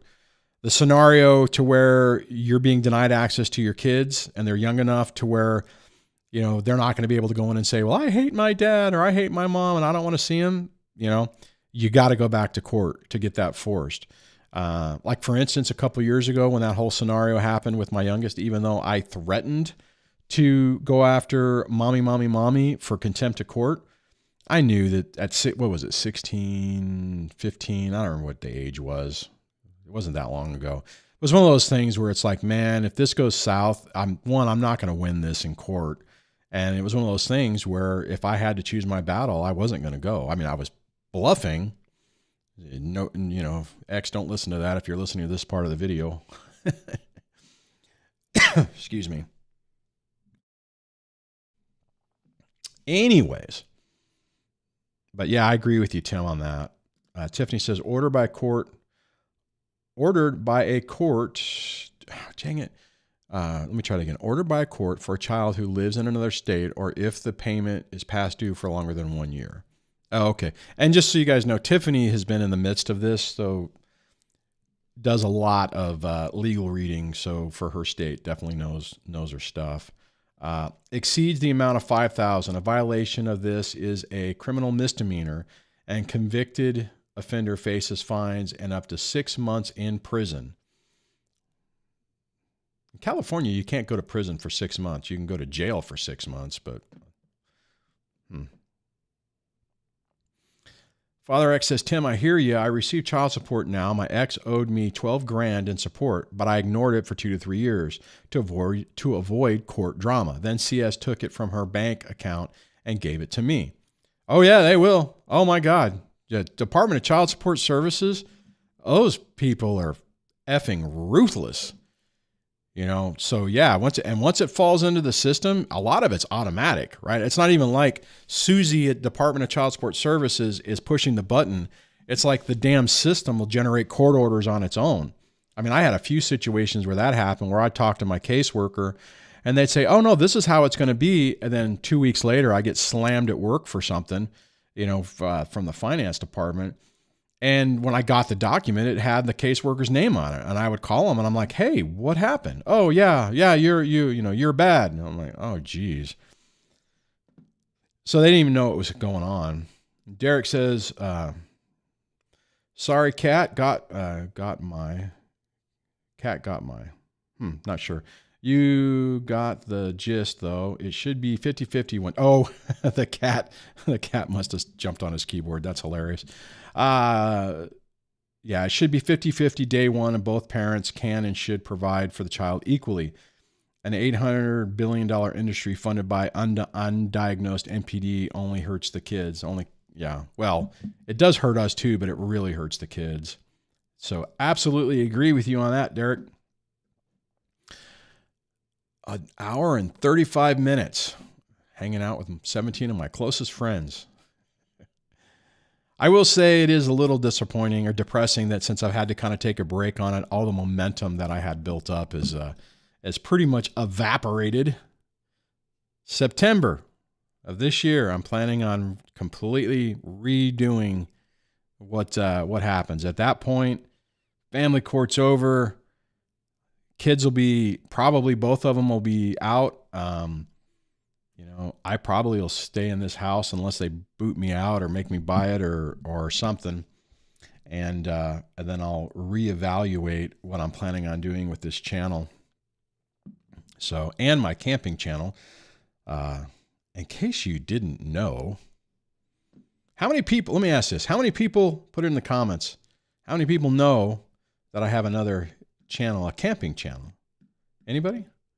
Say yes or no, and then I'll show you here in a minute while I'm looking through the rest of the comments.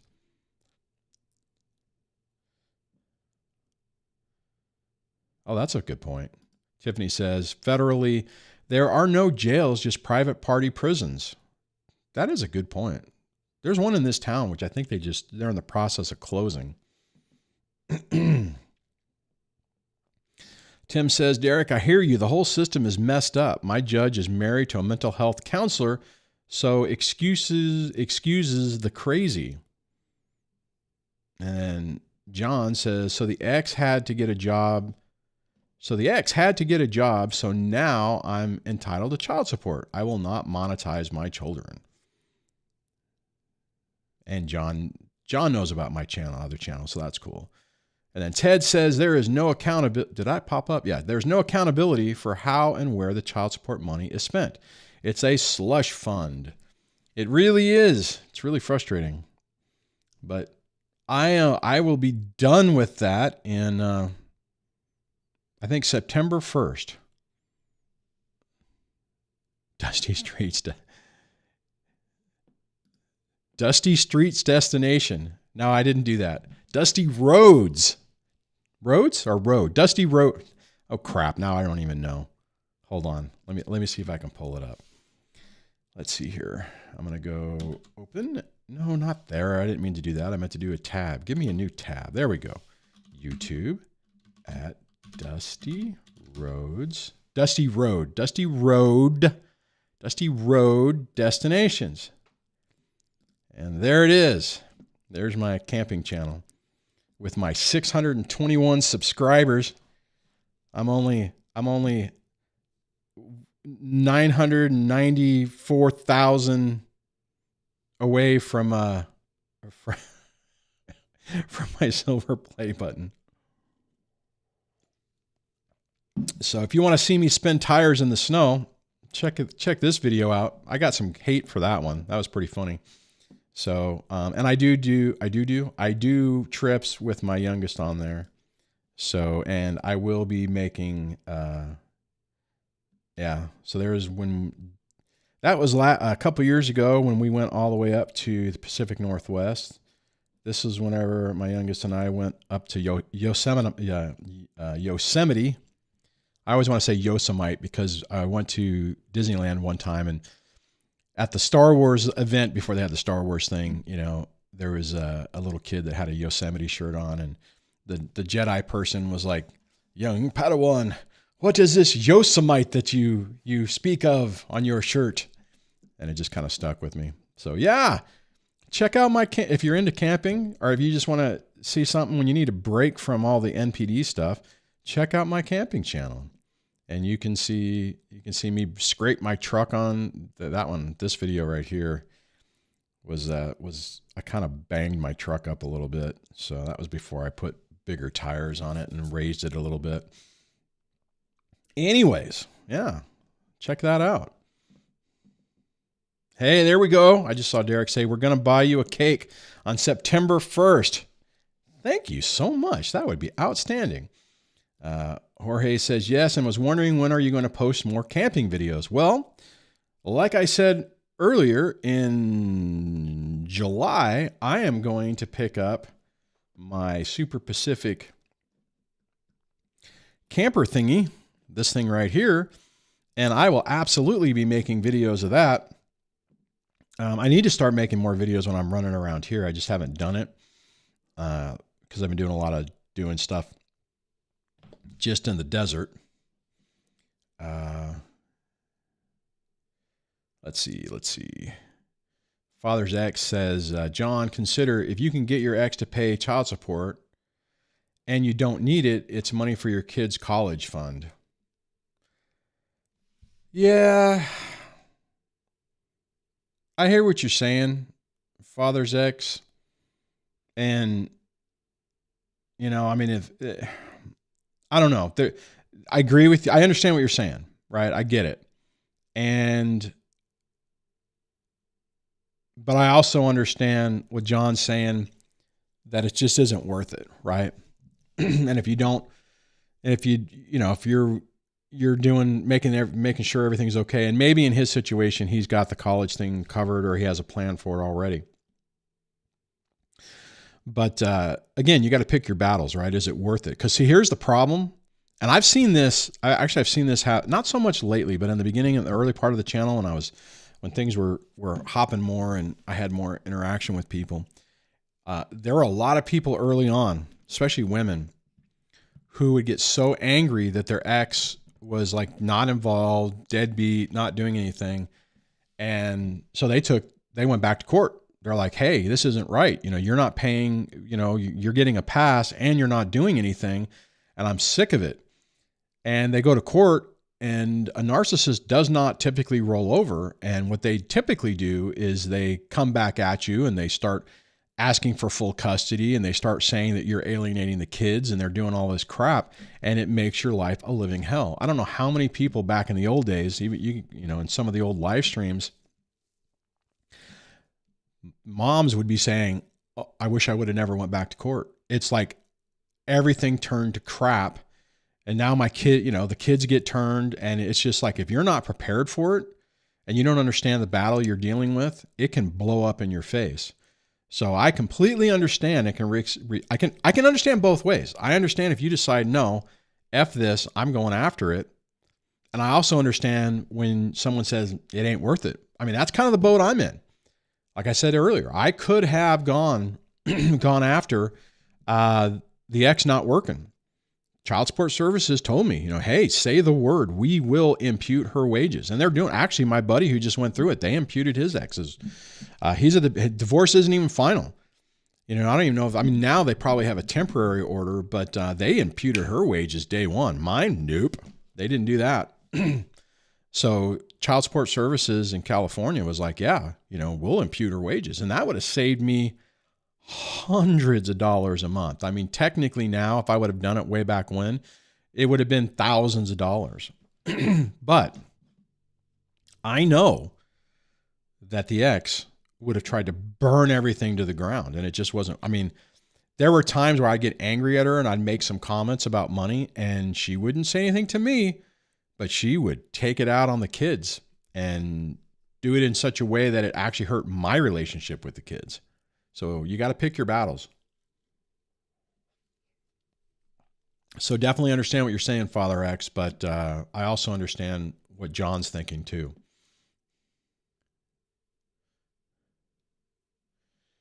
So Derek says, you're right, the keyboard. So it's actually kind of funny because I think it almost said meow on it. So your cat actually jumped on the right letters. That's awesome. I get the momentum dying. You got to keep posting regularly or even hand it over to other people. Yeah, I know. And I'm not really willing to do that. But I get, yeah, exactly. And I completely understand that when I jump back into this and start doing a regular schedule and making regular videos again, my expectation is it's going to take a while to get the momentum going. And then I just have to decide whether is it worth it to create content that I basically already covered? Do I just let it sit out there? Do I do something different? What do I do? I'll probably be asking you guys for input on that when I get to that point. Tiffany, shameless plug. Duane had a camping has a camping channel. So yeah, Chuck, check that out. I already mentioned that on Derek's comment. Kern Desert Prepper. Okay, so here's the thing I have to mention is that my Facebook channel or whatever is tied to both. I do my camping stuff and everything on that too. So hello, Kern Desert Preppers. I'm sure this channel is probably nothing you would ever be interested in, but I'll have to check your channel out. I haven't heard of you before. So, and I happen to be in Kern Desert, so in Kern County in the desert. So this person's got to be close to me. So, oh, John says it'd be 50 or $100 a month. College, no plan if she works longer and makes more. Yeah. So it's not even worth it. I mean, it's like, what's the point? You know, I mean, I guess maybe if the person is being a complete pain, there can be, if you have that order where they're supposed to do something, it gives you some leverage, kind of, but you have to decide if it's worth it. I remember a friend of mine, not a friend, but a coworker, acquaintance I knew at work, that he was paying, he had full custody of the kids, but he was paying at the 50-50 rate. And I was still angry. And I'm like, man, that ain't right. You know, she shouldn't, you know, you shouldn't be paying that. And he's like, brother, I'm playing, in my mind, I'm doing this as an insurance policy with the kids. If I go back, she's going to be more, or try to get involved, not because she wants to see the kids, but just to try to reduce the money, and it'll make it worse for my kids. And I get it now. Years ago, I couldn't. Oh, Tiffany, let me grab this real quick. Tiffany did a super sticker, which is a super effective video game guy. I'll read the text because I always enjoy doing that. It says, video game controller punches and kicks in between the words, super effective. Outstanding. Thanks, Tiffany. Appreciate it. Appreciate the super sticker. Appreciate you guys. Gray Haze Radio says, oh man, super late. Thanks for jumping in, man. Oh, just so you guys know, for some of the, you know, the original, my main audience, I guess, I've actually recently got into ham radio. I have my ham radio license now, a GRMS license. I'm trying to become more active in the Tehachapi area radio, or amateur radio club, or actually it's Tehachapi Amateur Radio Association. Hopefully my youngest is going to take their ham test this coming Saturday. Debbie's planning on taking it, so we might be a house full of hams, which could be interesting. So that way, and I don't have a picture of it. Debbie purchased a 2004 Jeep Wrangler TJ 2-door that will be fun. So it's sitting in my driveway right now, but I got to get that. We got to get that up to her so she can use that to drive around in the snow up in Tehachapi. Emily, what did you say? I got to look. Okay, hold on. Let me do a search. So Emily B, I haven't seen you in a while. Emily says, seeing the narcissist getting married, happy, and with a career and being in the same city makes me feel sick, disgusted, angry, and again, angry. In this F world, only bad people seem to win. Here's the thing, Emily. I know what you're saying. I agree with you. I used to feel the same way. The thing to remember is a narcissistic, toxic person fundamentally is not happy. They're damaged and they can't get away from it. So they will destroy everything. And there are times where they will look like everything's happy, but you have to take a step back. And more than likely, you can remember your time with a person and remember that they're not exactly the greatest, loving piles of joy that you've ever been around. That concept that I'm talking about took me a long time to realize, because I felt like I was just getting mighty blow after mighty blow. And that as a result of that, they were living the high life and I was just getting brutalized. I've come to realize that every toxic narcissistic person, even if they have an illusion or a bubble around them that makes it look like they're happy and smiling, They're not. But I understand what you're saying because I used to feel the same thing. So I said, apologies for venting my frustration. Nope, not a problem, Emily. That is, understand exactly what you're saying. Been there myself. So do not worry about that. I know that doesn't necessarily make it go away, but I would just ask you to look at fundamentally who they really are as a person, and hopefully you will see or start to see the reality of what it is. Like I said, it took me a long time to do that. All right, let's see here. Yeah, so no worries about that. Already did Tiffany's. I'll just go ahead and hit Tiffany's super sticker again because I appreciate that. Thank you so much, Tiff. Tim says, Emily, it's a mirage. Live your life and be the best that you can be. Focus on being a parent and keeping yourself healthy. And do not compare your life to their life. That is the other trap that we get in on this, is that you do one thing. You compare your life to their life. And if they're skipping around, having a great time, you're doing that comparison. Not a good thing. Black hole thinking, made a video about that. I would say, Emily, if you haven't seen that in a while, go check that out. And the other thing is that you have to look at your life by itself, right? You have to rebaseline your life and start rebuilding and not thinking about the way your life used to be or what used to happen. I mean, you can't, because it will drive you crazy and it won't help you heal and start to take your life back. The other thing is you have to become okay with yourself. You can't be desperate to be in a relationship. You can't be desperate to find somebody and show the world that you can, and I used to feel this way. It's like, oh my God, I got to find somebody. And that is a recipe for disaster. You have to get to the point that you're okay by yourself. And if you find somebody and they compliment your life and you compliment their life, great. And if not, and you can be happy in your vehicle on top of a tent next to a lake by yourself, drinking a cup of coffee, listening to the wind blow through the trees, great. Now, hopefully I'll be able to take Debbie with me on these things too, but if I'm doing it by myself, I'm okay. Anyways, I digress. Oh, I didn't know that was okay. So Current Desert Preppers, I actually know. That's right. I remember him telling me about that. He had a channel. So, and I had told him about that. So he's one of my new ham friends. So I've always been ham. John says, I've always been interested in ham radio. Well, John, you should go ahead and take the test, man.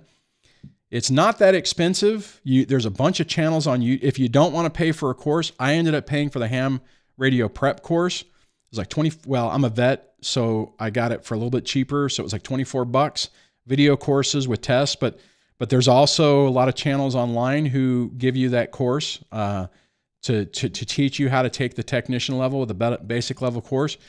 It costs you, I think, $15 to set up an FCC account. It costs you, actually, maybe it doesn't cost you to set up the FCC account. I can't remember. It's like $10 or $15 to take the test, $25 or $30 to, once you pass the test, to apply for the license. There is a ton of cheap, the Biofang UV5Rs, which everyone complains about. You literally can buy those on Amazon for like $24. So you can get a radio that you can use and mess around with for cheap. You can get a little bit better radios for under $100. I would definitely look into it and give it a go. Tim says, if I got into ham radio, I would need mayo and cheese and bread to be a sandwich radio person. It gets so expensive. I get it. It's so easy. I've actually dumped some extra money into this thing and I'm like, oh my God, I got to stop. I mean, I got my Yaesu, let's see, let me cover my face so it'll focus. Come on, focus. I got my Yaesu 5 FT5D with my little, I can't remember what this is called, something stick antenna. Don't need that radio. To be honest, I ended up putting a mobile in my truck. That's probably mainly what I need. I have, and if you decided to go that route, the QRZ.com has a deal with Gigaparts to where you can get a radio, the programming cable, software, battery charger, those 5 things, I think, plus a startup guide for $20. They used to be free. Like if you pass your test and you pass within the last few months, you can submit that. I did that. I have that. It's, it's not the greatest radio in the world, but hell, it was a $20 radio with the software and the cable is $50. And it was for $20. I got all that. Anyways, so anyone looking into that, you should do it. I know that radio people sometimes can be weird, but you should do it. Back on what Emily was saying, Derek says to Emily, remember, it's all fake. Duane is right. They are only happy with hurting people, and they have to live in chaos. They need chaos to thrive, which means they will just create that. And the really sad part is the person they're with, they will consume and use that person for everything they can possibly get. And when they finally run through that person, they will cast them aside. It might take 10 years. It might take 6 months. You don't know.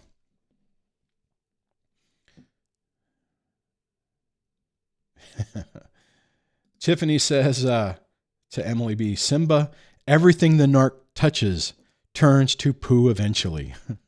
That's awesome. Emily says, thank you guys. Really helped me be part of the community that can't understand. Maybe because I was just laid off from my company, I kind of started to feel depressed and my mind is starting to be against me. Yeah, it's really tough. When it's really tough whenever your life starts having problems. Okay. What you're talking about, Emily, a few years back, before I really started to heal on this, every time I would have a problem, when I say problem, I mean financially, I would look at it and it would just irritate the crap out of me. Like whenever it's like a bill would be due and I have, $10 in my, and I'm not exaggerating. I mean, there were times I had $0 in my account, and then a bill would come in and I'm like, how am I going to pay this? I don't have any credit left, and I'm looking at and I was doing what I preach against now is I was comparing my life, looking at the ex, looking at them going around, doing whatever they want, going on trips, going, hanging out with people, going to the coast, watching every movie that came out. I'm like, their life didn't miss a beat. And here I am circling the toilet bowl, and it just was like, it was like dumping salt into the wound. So you can't compare your life to the other person's life. And it's hard. It's hard. It was really hard for me.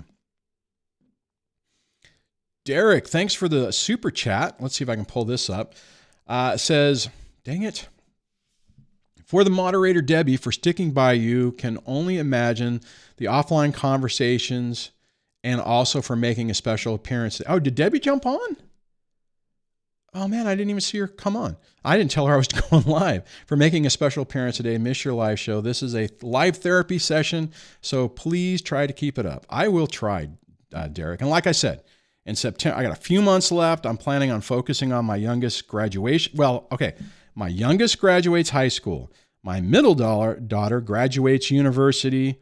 And my son my oldest graduates with his associate degree and is getting ready to go off to UNLV in the summer. So I am kind of trying not to make sure that I light myself on fire before that happened. But I haven't done a live stream in a long time, and I really wanted to do one. So that's why I went ahead and did today. So thanks so much for that. So... oh, maybe you're talking about me making the appearance. So Father X has to go, says, I got to go. Great talking to you guys. Enjoy the rest of your weekend. You too, man. And thanks for sharing your successes with us, Father X. I do appreciate it. Anyways, all right. If there is anything else anyone would like to hit, God, 2 hours. See, the other positive thing I just want to throw out there is I'm starting to get my diabetes under control, because normally I would have had to have taken a pause, if you know what I mean, at the hour mark. I'm starting to get close. I'm starting to get to that point where I might have to shut this off. Emily says, thank you guys. God bless you and appreciate the support. Hey, Emily, I think you're on my Discord, but if you are not, if you guys scroll down into the video description on this, you will see a invite link for the Discord. If you go to my website, dadsurvivingdivorce.com, and you scroll down, there's this Discord thing that shows the people that are on there. You can join via that as well. You only need to hit that once, create the account. Please do not access the Discord by following the join link, because all you will end up doing is creating multiple accounts. I know it's a little confusing, but I do have a private Discord. It's got a good group of people on it, and I think it's a better environment than a lot of the Facebook pages, because of just the toxicity and stuff of people who are on Facebook. So let's see if I can get to, all right. So if I go to my page, now this is, okay. So if you go to my main YouTube page, if you go to youtube.com/@DSD, I actually got that. That is mine, which is cool. That will take you directly there. If you look right here, and if I just swallowed in the microphone, I apologize. There is a Discord icon. It basically looks like a little controller. That will get you the same invite link. Or if you click on any video, here, let me just grab this one. I'll click on this one and I will pause it. And if you scroll down and you show more, become a member, where is it at? Oh, look, link for my camping channel. I'm gonna look over here because it's text is bigger. Coaching, where is it? There it is, right down here, Discord. That is like, that's probably buried, but you can also find it there. So anyways, that's me in my truck already. So thanks so much for the super chat, Derek. I really appreciate that.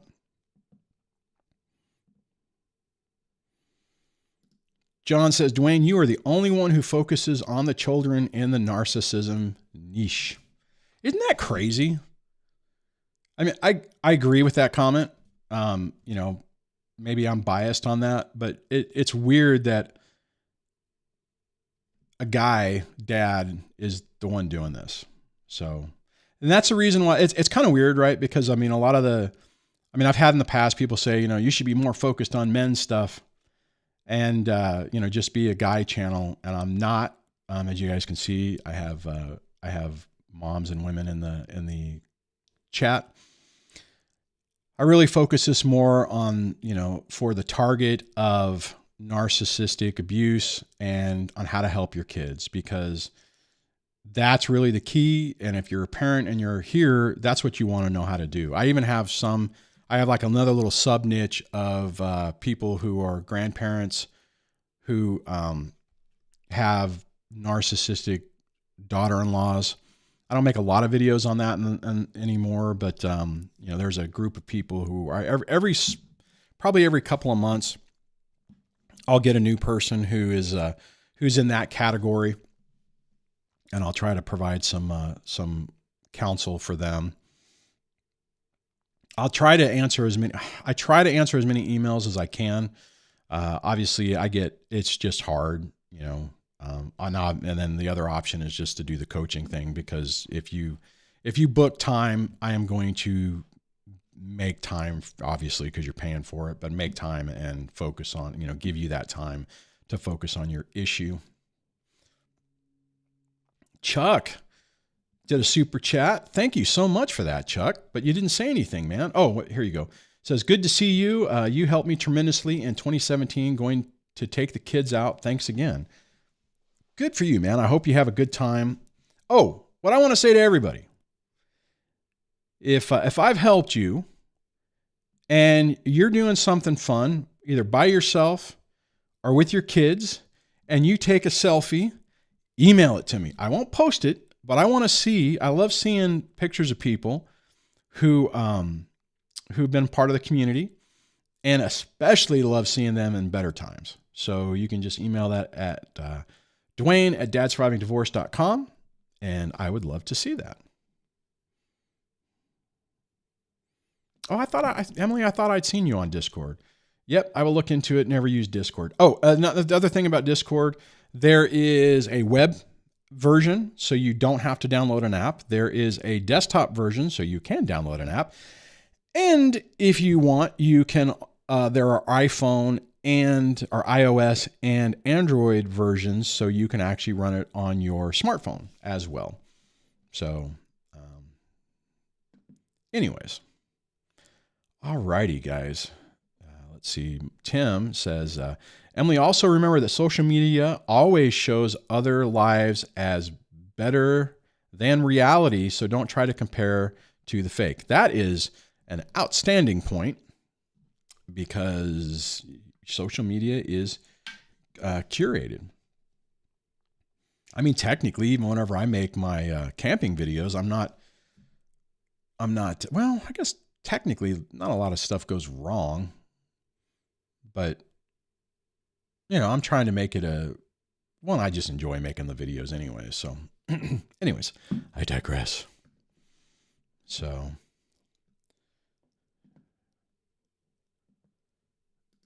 Emily says, thank you, Tim. Yeah, I'm trying to remember this. It is tough, but have to move forward. Yeah, they try to make sure that you don't.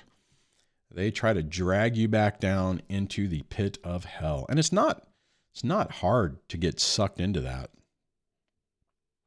It's weird. I was thinking about that earlier today. You know, just every once in a while I'll go through this thing where I'll have a thought where I'm like,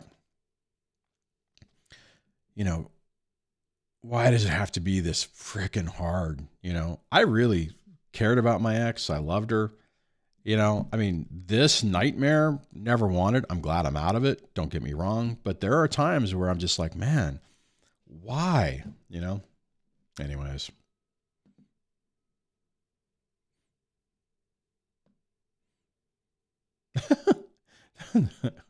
This is funny because this is kind of what I was just talking about. And I think, Gray, you put this before I said this. It says, Duane, you always have a way of doing one of these streams when I'm stuck thinking, why doesn't she stop the BS, and when will this end? Thank you for all you do, sir. That is so crazy, man, because what I just said, I hadn't seen your comment. That is funny. And obviously, if you're saying that, you were already thinking that before the stream started. So, all right, guys, I think I'm going to try to wrap this up. Let's see. Oh, Tiffany just said something. Let me see.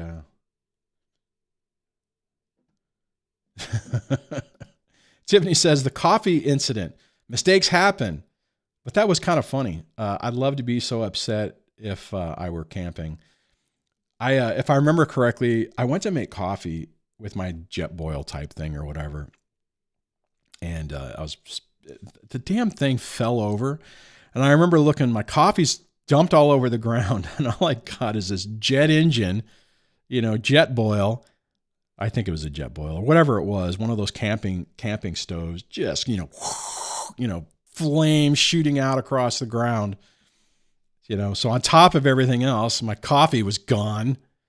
And luckily I didn't catch anything on fire, but I was like, oh crap. So anyways, all right, guys, I think I'm going to wrap it up. Thanks everybody for the support today. I really appreciate it. If anybody has any suggestions or anything, you know, like what I was talking about earlier about the direction and stuff like that, or topics, definitely send me an email or shoot it in a comment. I'd appreciate it. And like I said, I am planning on, after this summer, I'm planning on still doing some one-off stuff. I'm probably going to start trying to, you know, get myself back into the groove, because I've kind of been on an extended hiatus. But I'm looking in September, once all this stuff's done, technically be done in August, but September 1st, my case with family court should be closed, and that'll give me a lot more flexibility on what I can do. At that point, the kids should be doing their own thing, so I won't be having to move people around and stuff like that. So it's definitely going to be a change. So I'm still hoping that my youngest and I will still, because they're the only one who enjoy camping. My middle daughter doesn't like bugs and being outside. I can't say that I blame her. My son has a disability, so him moving around just doesn't work well. So it's not really his cup of tea. But my youngest really does seem to enjoy it. Seems to enjoy doing the off-road stuff. So hopefully when they become an adult, we will be able to continue to do some stuff. But I also understand that. I mean, once you start working and you start doing stuff and you have your own relationships and all that kind of stuff, you spending time with good old dad is probably not going to be as easy. I just know that's just the way life is. Your refund check is. That's funny. No, Ted said, Duane, your refund check is in the mail. Whoops, I didn't come up. There we go. John says, you got to have a life too. Absolutely. You absolutely have to do stuff for your, you have to do stuff for yourself, or you have to do stuff to find your peace and tranquility. You have to. Ted, oh, seriously, you're going to ask a question like this as I'm trying to wrap it up. Is marriage a good idea?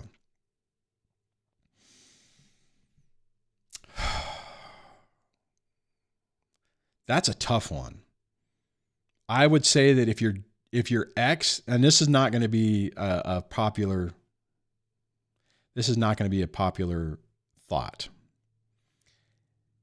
Since you're here, most people here have toxic, narcissistic exes. If that is your situation, getting remarried to somebody or marrying a new person is it's going to be tough. Because what's going to happen is your toxic ex, is going to try to burn everything to the ground. And when they can't get to you, they're going to start trying to use your kids to torture your new relationship. That's one of the reasons why Debbie and I, although early on we had discussed moving in, but ultimately didn't. And we haven't, we're dating, we're not married. And a lot of that is because I felt that had we moved in together and got married, it would have lit everything on fire. And I don't think I would probably have the relationship I have with my kids right now because of it. Now, is it fair that a toxic ex is causing that kind of extra turmoil and making me make decisions that aren't necessarily maybe the best for me personally? No, it's not. However, it depends on what your priorities are. And my priority has been trying to make sure that I'm there for my kids. And the sad part is Debbie has been there for my kids. She has put money into it, and it's gotten, zero credit. Not always, but a lot of time. I mean, I guess technically you could probably make the argument saying, well, that since we're not married, then she's just a girlfriend that I've been with for almost 10 years. In January, it'll be 10.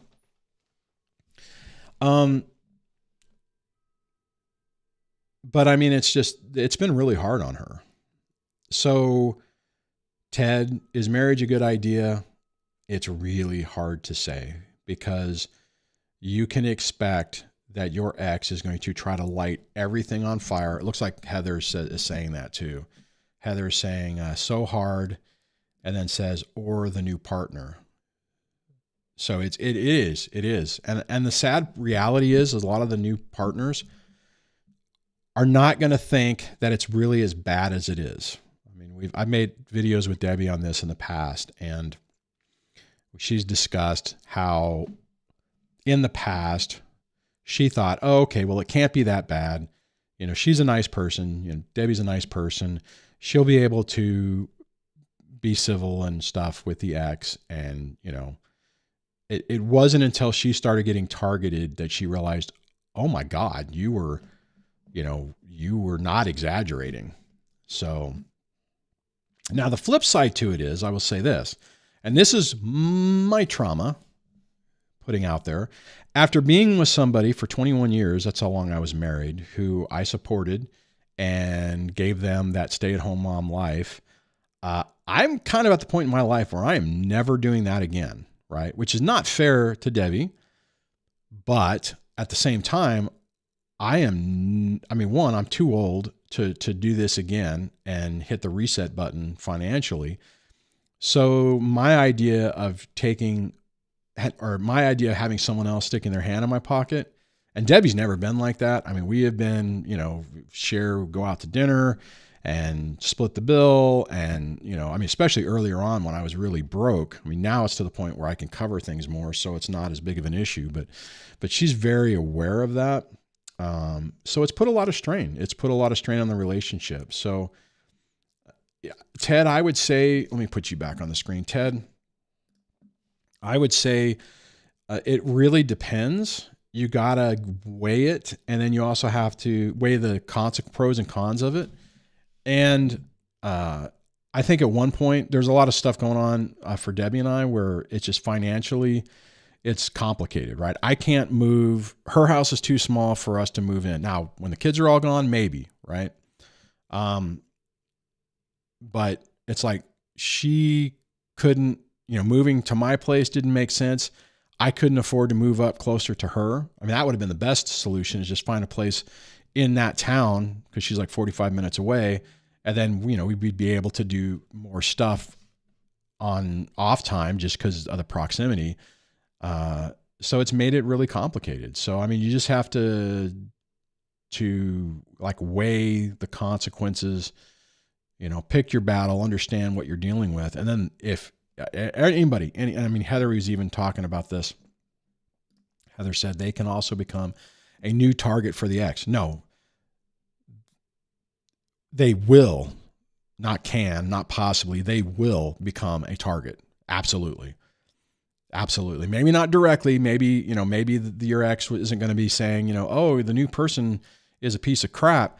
But I mean, just stupid stuff. I'll tell you one story. Whenever Debbie's daughter was getting married, they were doing the makeup-y thing, right? So the girls were with Debbie's daughter and Debbie, and they went and did makeup. They went to Sephora and they did the makeup-y thing. And my girls were like excited. They had fun. It was great.